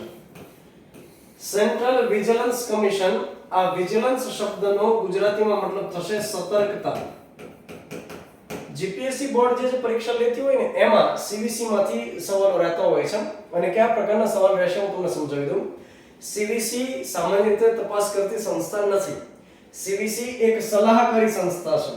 અહીંયા આગળ આપણે લખ્યું છે સીવીસી એક સલાહકારી સંસ્થા છે જેનું મુખ્ય કામ છે કે કેન્દ્ર સરકારના વિવિધ વિભાગો ચાલે, કેન્દ્ર સરકારની યોજનાઓ ચાલે, એમાં ચેક કરવાનું છે કે કઈ જગ્યાએ ભ્રષ્ટાચાર થઈ શકે એમ છે, કઈ જગ્યાએ છીનવું છે, કઈ જગ્યાએ એવી છટકબારી છે કે જેનો ઉપયોગ અધિકારીઓ કરીને ભ્રષ્ટાચાર કરી શકે? કોઈ પણ યોજનાને જ્યારે લોન્ચ કરવામાં આવે ત્યારે સીબીસી એમાં સરકારને ભલામણ કરી શકે, સલાહ આપી શકે. જેમ કે વચ્ચે એક યોજના આવી હતી ને, ઉજાલા યોજના, કે એલઈડી લેમ્પ જે એકદમ મફતના ભાવે મળતા હતા, તો એમાં કેટલો ભ્રષ્ટાચાર થયો. મતલબ જ્યારે કોઈ યોજના આવતી હોય તો એમાં છટકબારીઓ કઈ કઈ છે, કોઈ મંત્રાલયમાં કેવી છટકબારીઓ છે, એ શોધી અને સરકારને સલાહ આપવાનું કામ કરશે. તો સીવીસી મુખ્ય સલાહકારી સંસ્થા છે. બીજી એક બાબત છે, સીવીસી કોઈ મંત્રાલયની જે કામ કરતી સંસ્થા નથી, સ્વાયત્ત સંસ્થા છે. અને સીવીસી નું એક માળખું હોય છે કે એમાં એક મુખ્ય કમિશનર હોય, બાકીના 2 અન્ય કમિશનર રહેલા હોય. રાષ્ટ્રપતિ દ્વારા નિમણૂક થશે, જેના માટે ભલામણ સમિતિ હોય છે, જેમાં વડાપ્રધાન હોય, કેન્દ્રીય ગૃહમંત્રી હોય અને લોકસભાના વિરોધ પક્ષના નેતા જે અધીર રંજન ચૌધરી છે. તો આ ભલામણ સમિતિ દ્વારા રાષ્ટ્રપતિને ભલામણ થશે અને રાષ્ટ્રપતિ દ્વારા એપોઇન્ટમેન્ટ કરવામાં આવશે. ક્યાં સુધી આ સીવીસી કામ કરશે? તો કે 4 વર્ષ માટે અથવા 65 વર્ષની ઉંમર ન થાય ત્યાં સુધી કામ કરી શકશે. તો આ સીવીસી રહેલી છે. સીવીસી બાબતે આપણે કેવું હોય તો એમ કહી શકીએ કે સીવીસી એક કાયદાકીય સંસ્થા છે, સલાહકારી સંસ્થા છે અને સાથે પોતે સામાન્ય તપાસ નથી કરતી, માત્ર સલાહ આપવાનું કામ કરતી હોય છે. તો સીબીઆઈ એક તપાસ કરતી સંસ્થા છે, ભ્રષ્ટાચાર થઈ ગયા પછી પોતે તપાસ કરે, જ્યારે સીવીસી ભ્રષ્ટાચાર ન થાય એના માટે સતર્કતા લાવવા માટે કામ કરતી સંસ્થા રહેલી છે. એ જ રીતે અન્ય એક સંસ્થાનો આપણે અભ્યાસ કરીએ જેનું નામ છે નીતિ પંચ. નીતિ પંચની રચના 1 જાન્યુઆરી 2015 થી થઈ ગઈ. ત્યાર પછીથી અત્યાર સુધીમાં અનેક ક્વેશ્ચન્સ પરીક્ષાની અંદર પૂછવામાં આવ્યા. સૌથી પહેલા તો આપણે વાત કરીએ નીતિ પંચનું પૂરું નામ શું થાય, તો કે national institution for transforming India. Once again, national institution for transforming India. હવે બીજો સવાલ કે નીતિ પંચની રચના કઈ રીતે થઈ? બંધારણમાં કરી તો કે નહીં? કાયદા દ્વારા કરી તો કે નહીં? કેબિનેટ ઠરાવે એક ઠરાવ પસાર કર્યો, કેબિનેટ મંત્રીઓ એક ઠરાવ પસાર કર્યો અને એક સંસ્થાની રચના કરી. જવાહરલાલ નહેરુના સમયની અંદર એક સંસ્થા હતી જેનું નામ હતું આયોજન પંચ. આ આયોજન પંચની રચના થયેલી હતી 15 માર્ચ 1950 ના દિવસે. આયોજન પંચનું મુખ્ય કાર્ય હતું પંચવર્ષીય યોજના બનાવવાનું. આ પંચવર્ષીય યોજના અત્યાર સુધીમાં ટોટલ 12 બની, જેમાંથી કેટલીક સફળ ગઈ, કેટલીક નિષ્ફળ ગઈ. અને પંચવર્ષીય યોજના નિષ્ફળ જઈને કેટલાક રીઝન્સ હતા કે એક સાથે 5-5 વર્ષ માટેના આયોજન બનાવવાના હતા. હવે જ્યારે તમે શોર્ટ ટર્મ માટે આયોજન બનાવો એ હંમેશા સફળ બને, જ્યારે તમે લોંગ ટર્મ માટે બનાવો તો એક્ઝેક્ટ એ મુજબ થશે એવી શક્યતા ઓછી હોય. એનું રીઝન એવું હોય છે કે જ્યારે આયોજન બનાવીએ ત્યારની પરિસ્થિતિ અલગ હોય, આગળ જતા પરિસ્થિતિ બદલાય. તો દેશની અંદર પંચવર્ષીય યોજનાઓ તો બની, પરંતુ વચ્ચે વોર થશે એ ખબર નહોતી, વચ્ચે દુષ્કાળ પડશે ખબર નહોતી, અતિવૃષ્ટિ થશે ખબર નહોતી, અને એટલા માટે ઘણી પંચવર્ષીય યોજના નિષ્ફળ સાબિત થઈ. સાથે નરેન્દ્ર મોદીની સરકાર 2014 માં બની. હર હંમેશા એવું બને કે જ્યારે કોઈ સરકાર બદલાય, જૂની સરકારોએ જે શરૂ કર્યું હોય કાં તો એમાં ફેરફાર કરે, કાં તો એ સાવ ફેરવી નાખે, અને કાં તો છેલ્લે નામ તો ફેરવે જ. આ પ્રકાર બનતું હોય છે. તો નરેન્દ્ર મોદીએ આયોજન પંચની જગ્યાએ એમની કેટલીક ખામીઓ દેખાડી અને એની જગ્યાએ બનાવી નીતિ પંચ. જો કે રાહુલ ગાંધી પોતે કીધેલું છે કે આ નીતિ પંચ એ નવું કશું જ નથી, આયોજન પંચની જ માત્ર કોપી છે. એનો મતલબ એ થાય કે દારૂ એ છે, માત્ર બોટલ ફેરવી છે, એવું રાહુલ ગાંધીએ કીધેલું. નીતિ પંચ અંતર્ગત આપણે યાદ રાખીએ કે એમાં એક અધ્યક્ષ જે વડાપ્રધાન હોદ્દેની રૂએ હોય છે, એક ઉપાધ્યક્ષ હોય છે. ઉપાધ્યક્ષની નિમણૂક રાષ્ટ્રપતિ નહીં કરે, ઉપાધ્યક્ષની નિમણૂક કરશે વડાપ્રધાન. અને આમ જોઈએ તો નીતિ પંચની જે રૂટીન કામગીરી હોય એ વડાપ્રધાન દેખરેખ તો નહીં રાખતા હોય, એ ખરેખર વાસ્તવિક રીતે રાખતું હોય છે ઉપાધ્યક્ષ, જે અત્યારે ડોક્ટર રાજીવ કુમાર છે. જે વ્યક્તિ નીતિ પંચના ઉપાધ્યક્ષ બને એને હોદ્દાની રૂએ કેબિનેટ કક્ષાનો દરજ્જો આપવામાં આવે. મતલબ કેબિનેટ કક્ષાના મંત્રીને જે સુખ સગવડ સુવિધા મળે એ તમામ પ્રકારની સુવિધાઓ મળે નીતિ પંચના ઉપાધ્યક્ષને. ત્યાર પછી પૂર્ણકાલીન સભ્યો હોય છે, મતલબ ફૂલ ટાઈમ નીતિ પંચ માટે જ કામ કરવાનું એવા સભ્યો હોય છે, પરંતુ એની સંખ્યા નિશ્ચિત નથી. ત્યાર પછી અંશકાલીન સભ્યો હોય, ટેમ્પરરી, મતલબ આપણે એમ કહી શકીએ કે એ સંપૂર્ણપણે નીતિ પંચ માટે કામ કરશે એવું નહીં હોય, પણ પાર્ટ ટાઈમ મેમ્બર્સ હશે. જે યુનિવર્સિટીમાં પ્રોફેસર હોય, ઇકોનોમિક્સ ભણાવતા હોય, જાહેર વહીવટ સાથે સંકળાયેલા હોય, તો આવા વ્યક્તિઓ જે હશે એમને બનાવશે અહીં આગળ પાર્ટ ટાઈમ મેમ્બર્સ, કે સાથે સાથે પ્રોફેસર તો છે, સાથે નીતિ પંચ માટે પણ કામ કરશે. તો એને આપણે કહીશું અંશકાલીન સભ્ય. હોદ્દેની રૂએ 4 સભ્ય હશે. વડાપ્રધાન રહેલા વ્યક્તિને એ પાવર હોય છે કે પોતાની કેબિનેટમાંથી કોઈ પણ 4 કેબિનેટ મંત્રીને નીતિ પંચમાં બોલાવી શકે. તો હોદ્દાની રૂએ 4 કેબિનેટ કક્ષાના મંત્રી હોય છે. કયા કયા 4 કેબિનેટ મંત્રી હોય એ ફિક્સ નથી. એ નરેન્દ્ર મોદી ડિસાઈડ કરશે, વડાપ્રધાન ડિસાઈડ કરશે, એ વ્યક્તિ હશે. અને એક વ્યક્તિ હોય છે CEO, ચીફ એક્ઝિક્યુટિવ ઓફિસર. નીતિ પંચ જે કઈ કામગીરી કરશે, જે કઈ ડિસિઝન્સ લેશે, જે કઈ પોલિસી બનાવશે, એનો અમલ થઈ રહ્યો છે કે કેમ એ ચેક કરવાનું કામ કરશે CEO. તો આ એક નવું પદ ઊભું કર્યું. આયોજન પંચમાં CEO નામનું કોઈ પદ નહોતું, આ એક નવું ઊભું કરેલું પદ છે. સાથે આપણે વાત કરીએ કે નીતિ પંચનું મુખ્ય કામ એ છે કે દેશનો વિકાસ કેમ થઈ શકે, અલગ અલગ રાજ્યોનો વિકાસ કેમ થઈ શકે, એના માટે વિચારવું. એટલે કે નીતિ પંચ દેશની થિંક ટેન્ક રહેલી છે. સાથે રાજ્ય વચ્ચે હરીફાઈ કરવાનું કામ કરે છે. અલગ અલગ પ્રકારના ઇન્ડેક્સ બહાર પાડે ને કે કયા રાજ્યમાં કેટલું સુશાસન છે, કયા રાજ્યમાં કેટલું ડિજિટાઇઝેશન છે. તો ઇન્ડેક્સ બહાર પાડશે તો દરેક રાજ્યને એમ થશે કે આપણે કંઈક પાછળ ન રહી જઈએ, આપણે કંઈક થોડું દોડી લઈએ. તો કોમ્પિટિશન રાજ્ય વચ્ચે ઊભું કરવાનું કામ આ નીતિ પંચ કરતું હોય છે.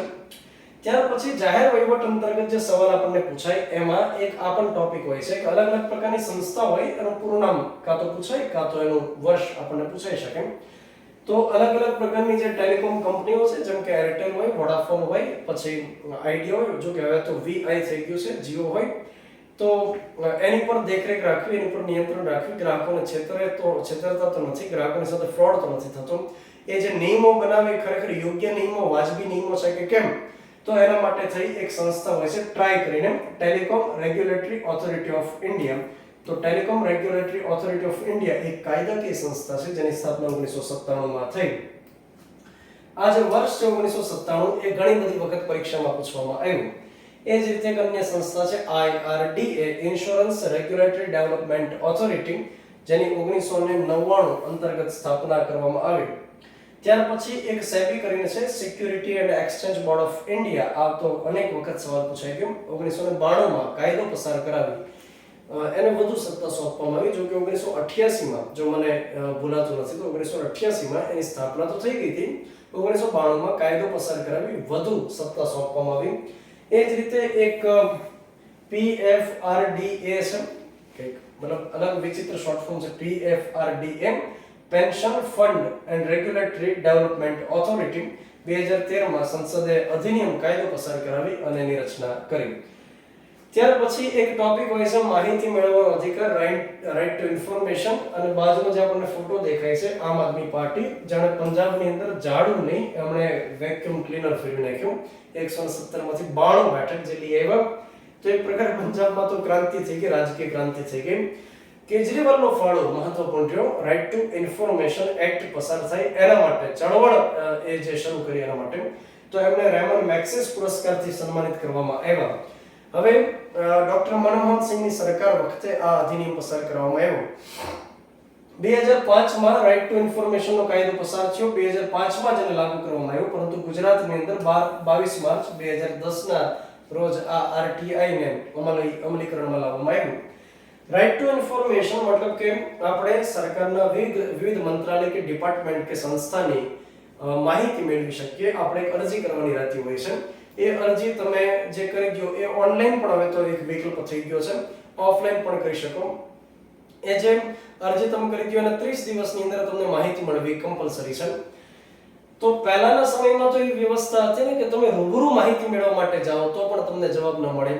તમે મ્યુનિસિપાલિટી જાઓ, તમે પૂછો કે શર્માજી છે, તો શર્માજી જે હોય પોતે ના પડે કે ના શર્માજી રજા ઉપર છે. આવી પરિસ્થિતિ જે હતી.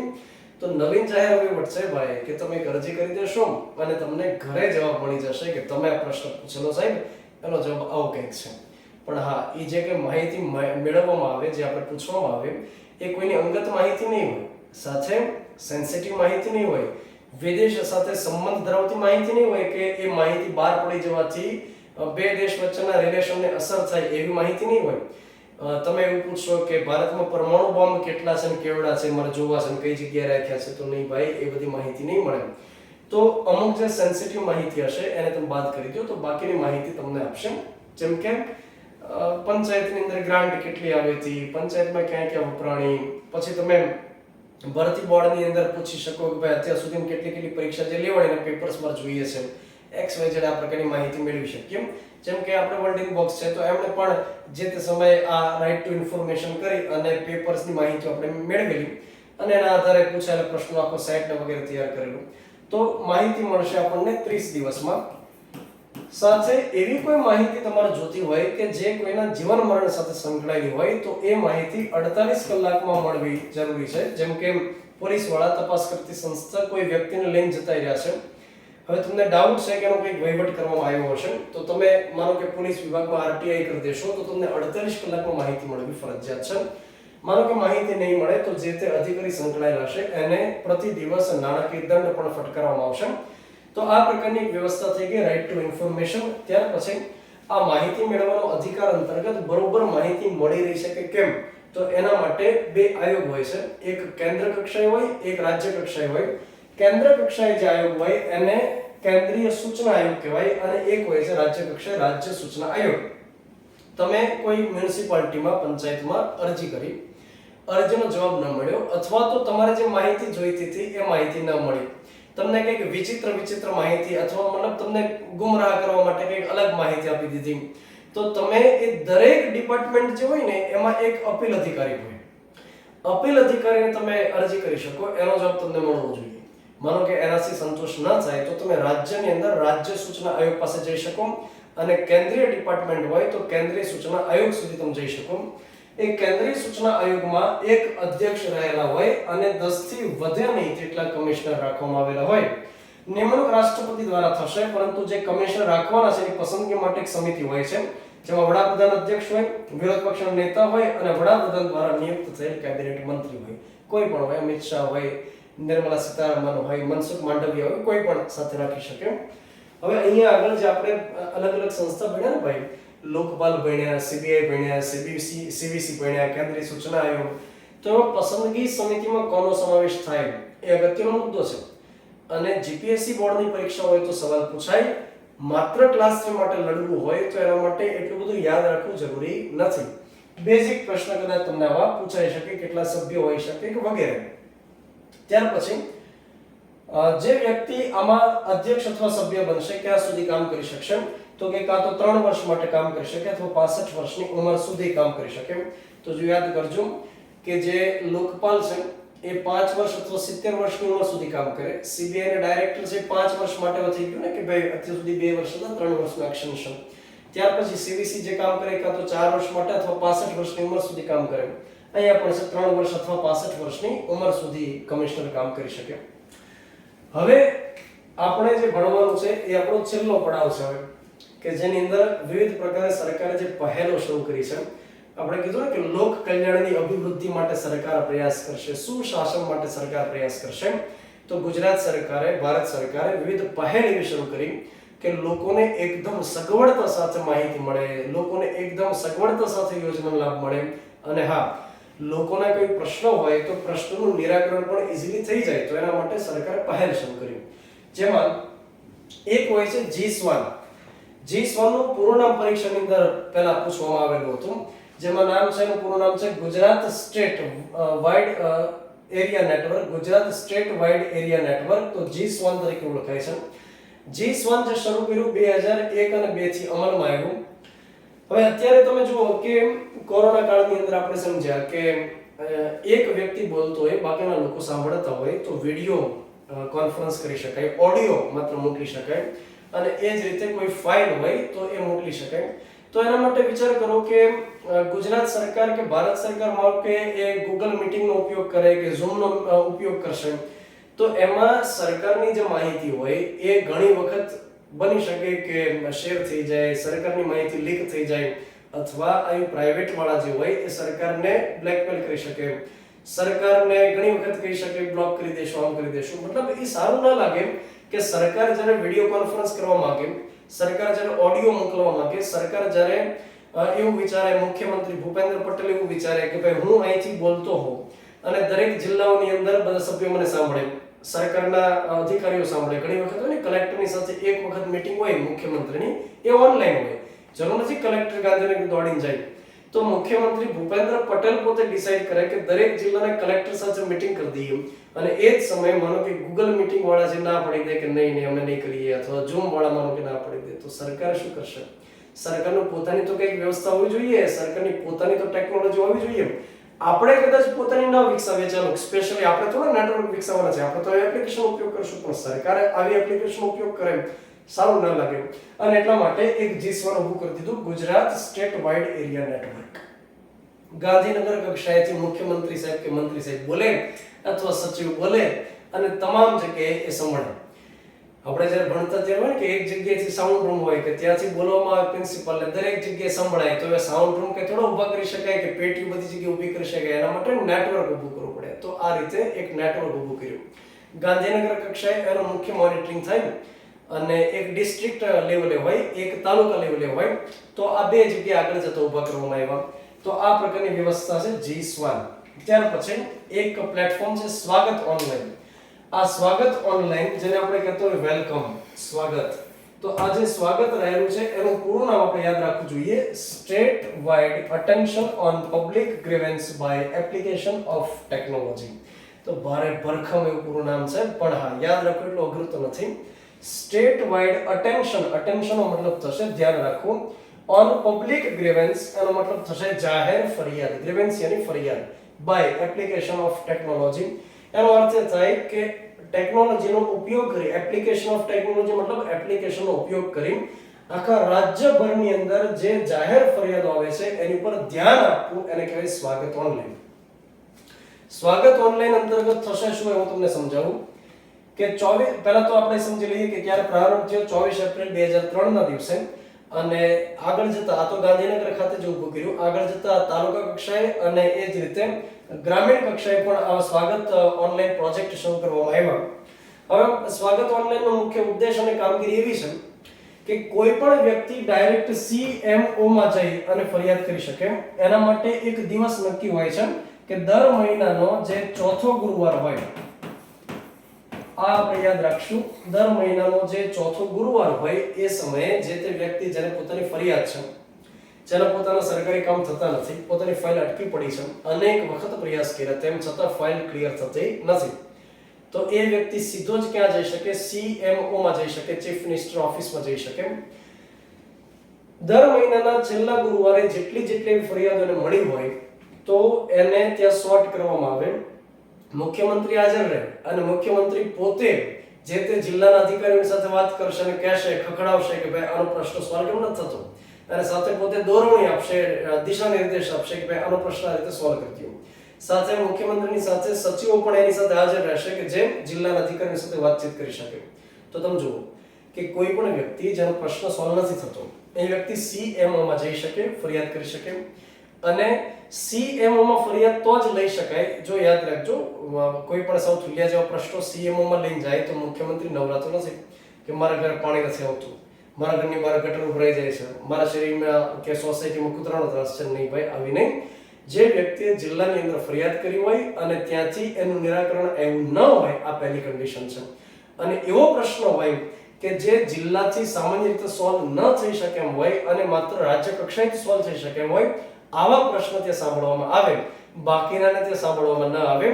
તો CM પોતે હાજર રહેશે, અધિકારીઓ સાથે રાખશે, જિલ્લાના કલેક્ટરની સાથે વાત કરવામાં આવશે, જિલ્લાના અધિકારીઓ સાથે વાત કરવામાં આવશે અને પ્રશ્ન સોલ્વ થશે. તો આ મુજબની એક વ્યવસ્થા છે સ્વાગત ઓનલાઈન. ત્યાર પછી પ્રગતિ પોર્ટલ છે. જેમ સ્વાગત ઓનલાઈન એ રાજ્યમાંથી ચાલે એમ પ્રગતિ પોર્ટલ છે એ કેન્દ્રમાંથી ચાલે. અને જે પ્રાઇમ મિનિસ્ટર છે, જે ભાઈઓ બહેનો છે, જે નરેન્દ્ર મોદી છે, એ પોતે હાજર રહેશે. પ્રશ્નો સાંભળશે તો કે નહીં સાહેબ પ્રશ્ન નહીં સાંભળે. પ્રગતિ પોર્ટલમાં શું થશે તો કે દર મહિનાનો જે છેલ્લો બુધવાર હોય, યાદ રાખજો બુધવાર પ્રગતિ માટે છે અને ગુરુવાર છે સ્વાગત માટે છે. તો પ્રગતિ પોર્ટલ અંતર્ગત શું થશે કે કેન્દ્ર સરકારની, રાજ્ય સરકારની જેટલી પણ યોજનાઓ શરૂ હોય અને એ યોજનામાં કોઈ ફરિયાદ હોય, એ યોજનાનો લાભ માનો કે લોકો સુધી નથી પહોંચ્યો, યોજનામાં કોઈ ખામી હોય, તો એની ફરિયાદ આપણે ક્યાં કરી શકીએ? પ્રગતિ પોર્ટલમાં કરી શકીએ. તો પ્રગતિ પોર્ટલ આપણે ખોલીએ, એમાં યોજના અંતર્ગત કોઈ ફીડબેક હોય, કોઈ ફરિયાદ હોય, કોઈ ખામી હોય, આપણે મૂકીએ. દર મહિનાના છેલ્લા બુધવારે નરેન્દ્ર મોદી હાજર રહેશે પોતે કેબિનેટ સચિવને હાજર રાખશે, બાકીના સચિવોને હાજર રાખશે અને એ સમયે એ વિડિયો કોન્ફરન્સ કરશે દરેક રાજ્યના મુખ્ય સચિવની સાથે. લોકોની સાથે સંવાદ નથી, મુખ્ય સચિવની સાથે. તો 3 પક્ષકાર થઈ ગયા. એક તો ખુદ વડાપ્રધાન, એક એમની જે સચિવોની ટીમ છે એ કેન્દ્રમાં જે બેઠી હોય અને એક દરેક રાજ્યમાં આવેલા મુખ્ય સચિવ. તો દર મહિનાના છેલ્લા બુધવારે આ રીતે એક વિડિયો કોન્ફરન્સ થાય અને યોજનામાં, પ્રોજેક્ટમાં જે કઈ રહેલી ખામીઓ, ફરિયાદ છે એને સોલ્વ કરવામાં આવે. આ પ્રગતિનું જે પૂરું નામ થાય છે એ છે પ્રોએક્ટિવ ગવર્નન્સ એન્ડ ટાઇમલી ઇમ્પ્લિમેન્ટેશન. પરીક્ષામાં પૂછાઈ શકે. આ પ્રોએક્ટિવમાં આ ઓ સ્મોલ છે, પ્રોએક્ટિવ ગવર્નન્સ એન્ડ ટાઇમલી ઇમ્પ્લિમેન્ટેશન 2015 થી પ્રારંભ કરવામાં આવ્યો.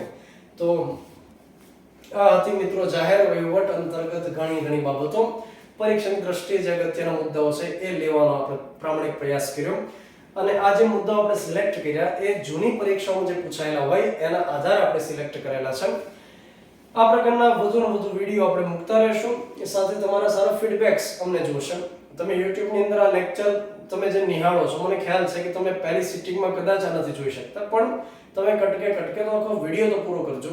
સાથે આપણે એ પણ વાત કરીએ કે તમને સરકારી પરીક્ષાને લઈ કોઈ કન્ફ્યુઝન છે, કોઈ તમારે સમજવું છે, કોઈ ડાઉટ્સ છે, કોઈ પ્રશ્નો છે, તો એના માટે ભાવનગર એકેડેમી ખાતે હું જે અત્યારે સંચાલન કરી રહ્યો છું, ત્યાં જે લગભગ હું બેઠો હોઉં છું, તો ત્યાં આગળ એક નંબર હોય છે 7575060404. આ હંમેશા કાર્યરત એવો નંબર હોય છે કે સામાન્ય રીતે રજા તો રહેતી નથી. હા, રવિવારે બપોર પછી કદાચ રજા હોય તો બાકીના સમયમાં તમે એમાં વાત કરી શકો અને તે કહી શકો કે મારે સાહેબની સાથે વાત કરવી છે, મારે પ્રશ્ન છે વગેરે વગેરે. તો આપણે હંમેશા કોમ્યુનિકેશન કરી દઈશું. એ સિવાય કોઈ બીજી બાબત હોય તો તમે ચોક્કસ મારા સુધી પહોંચાડી શકો.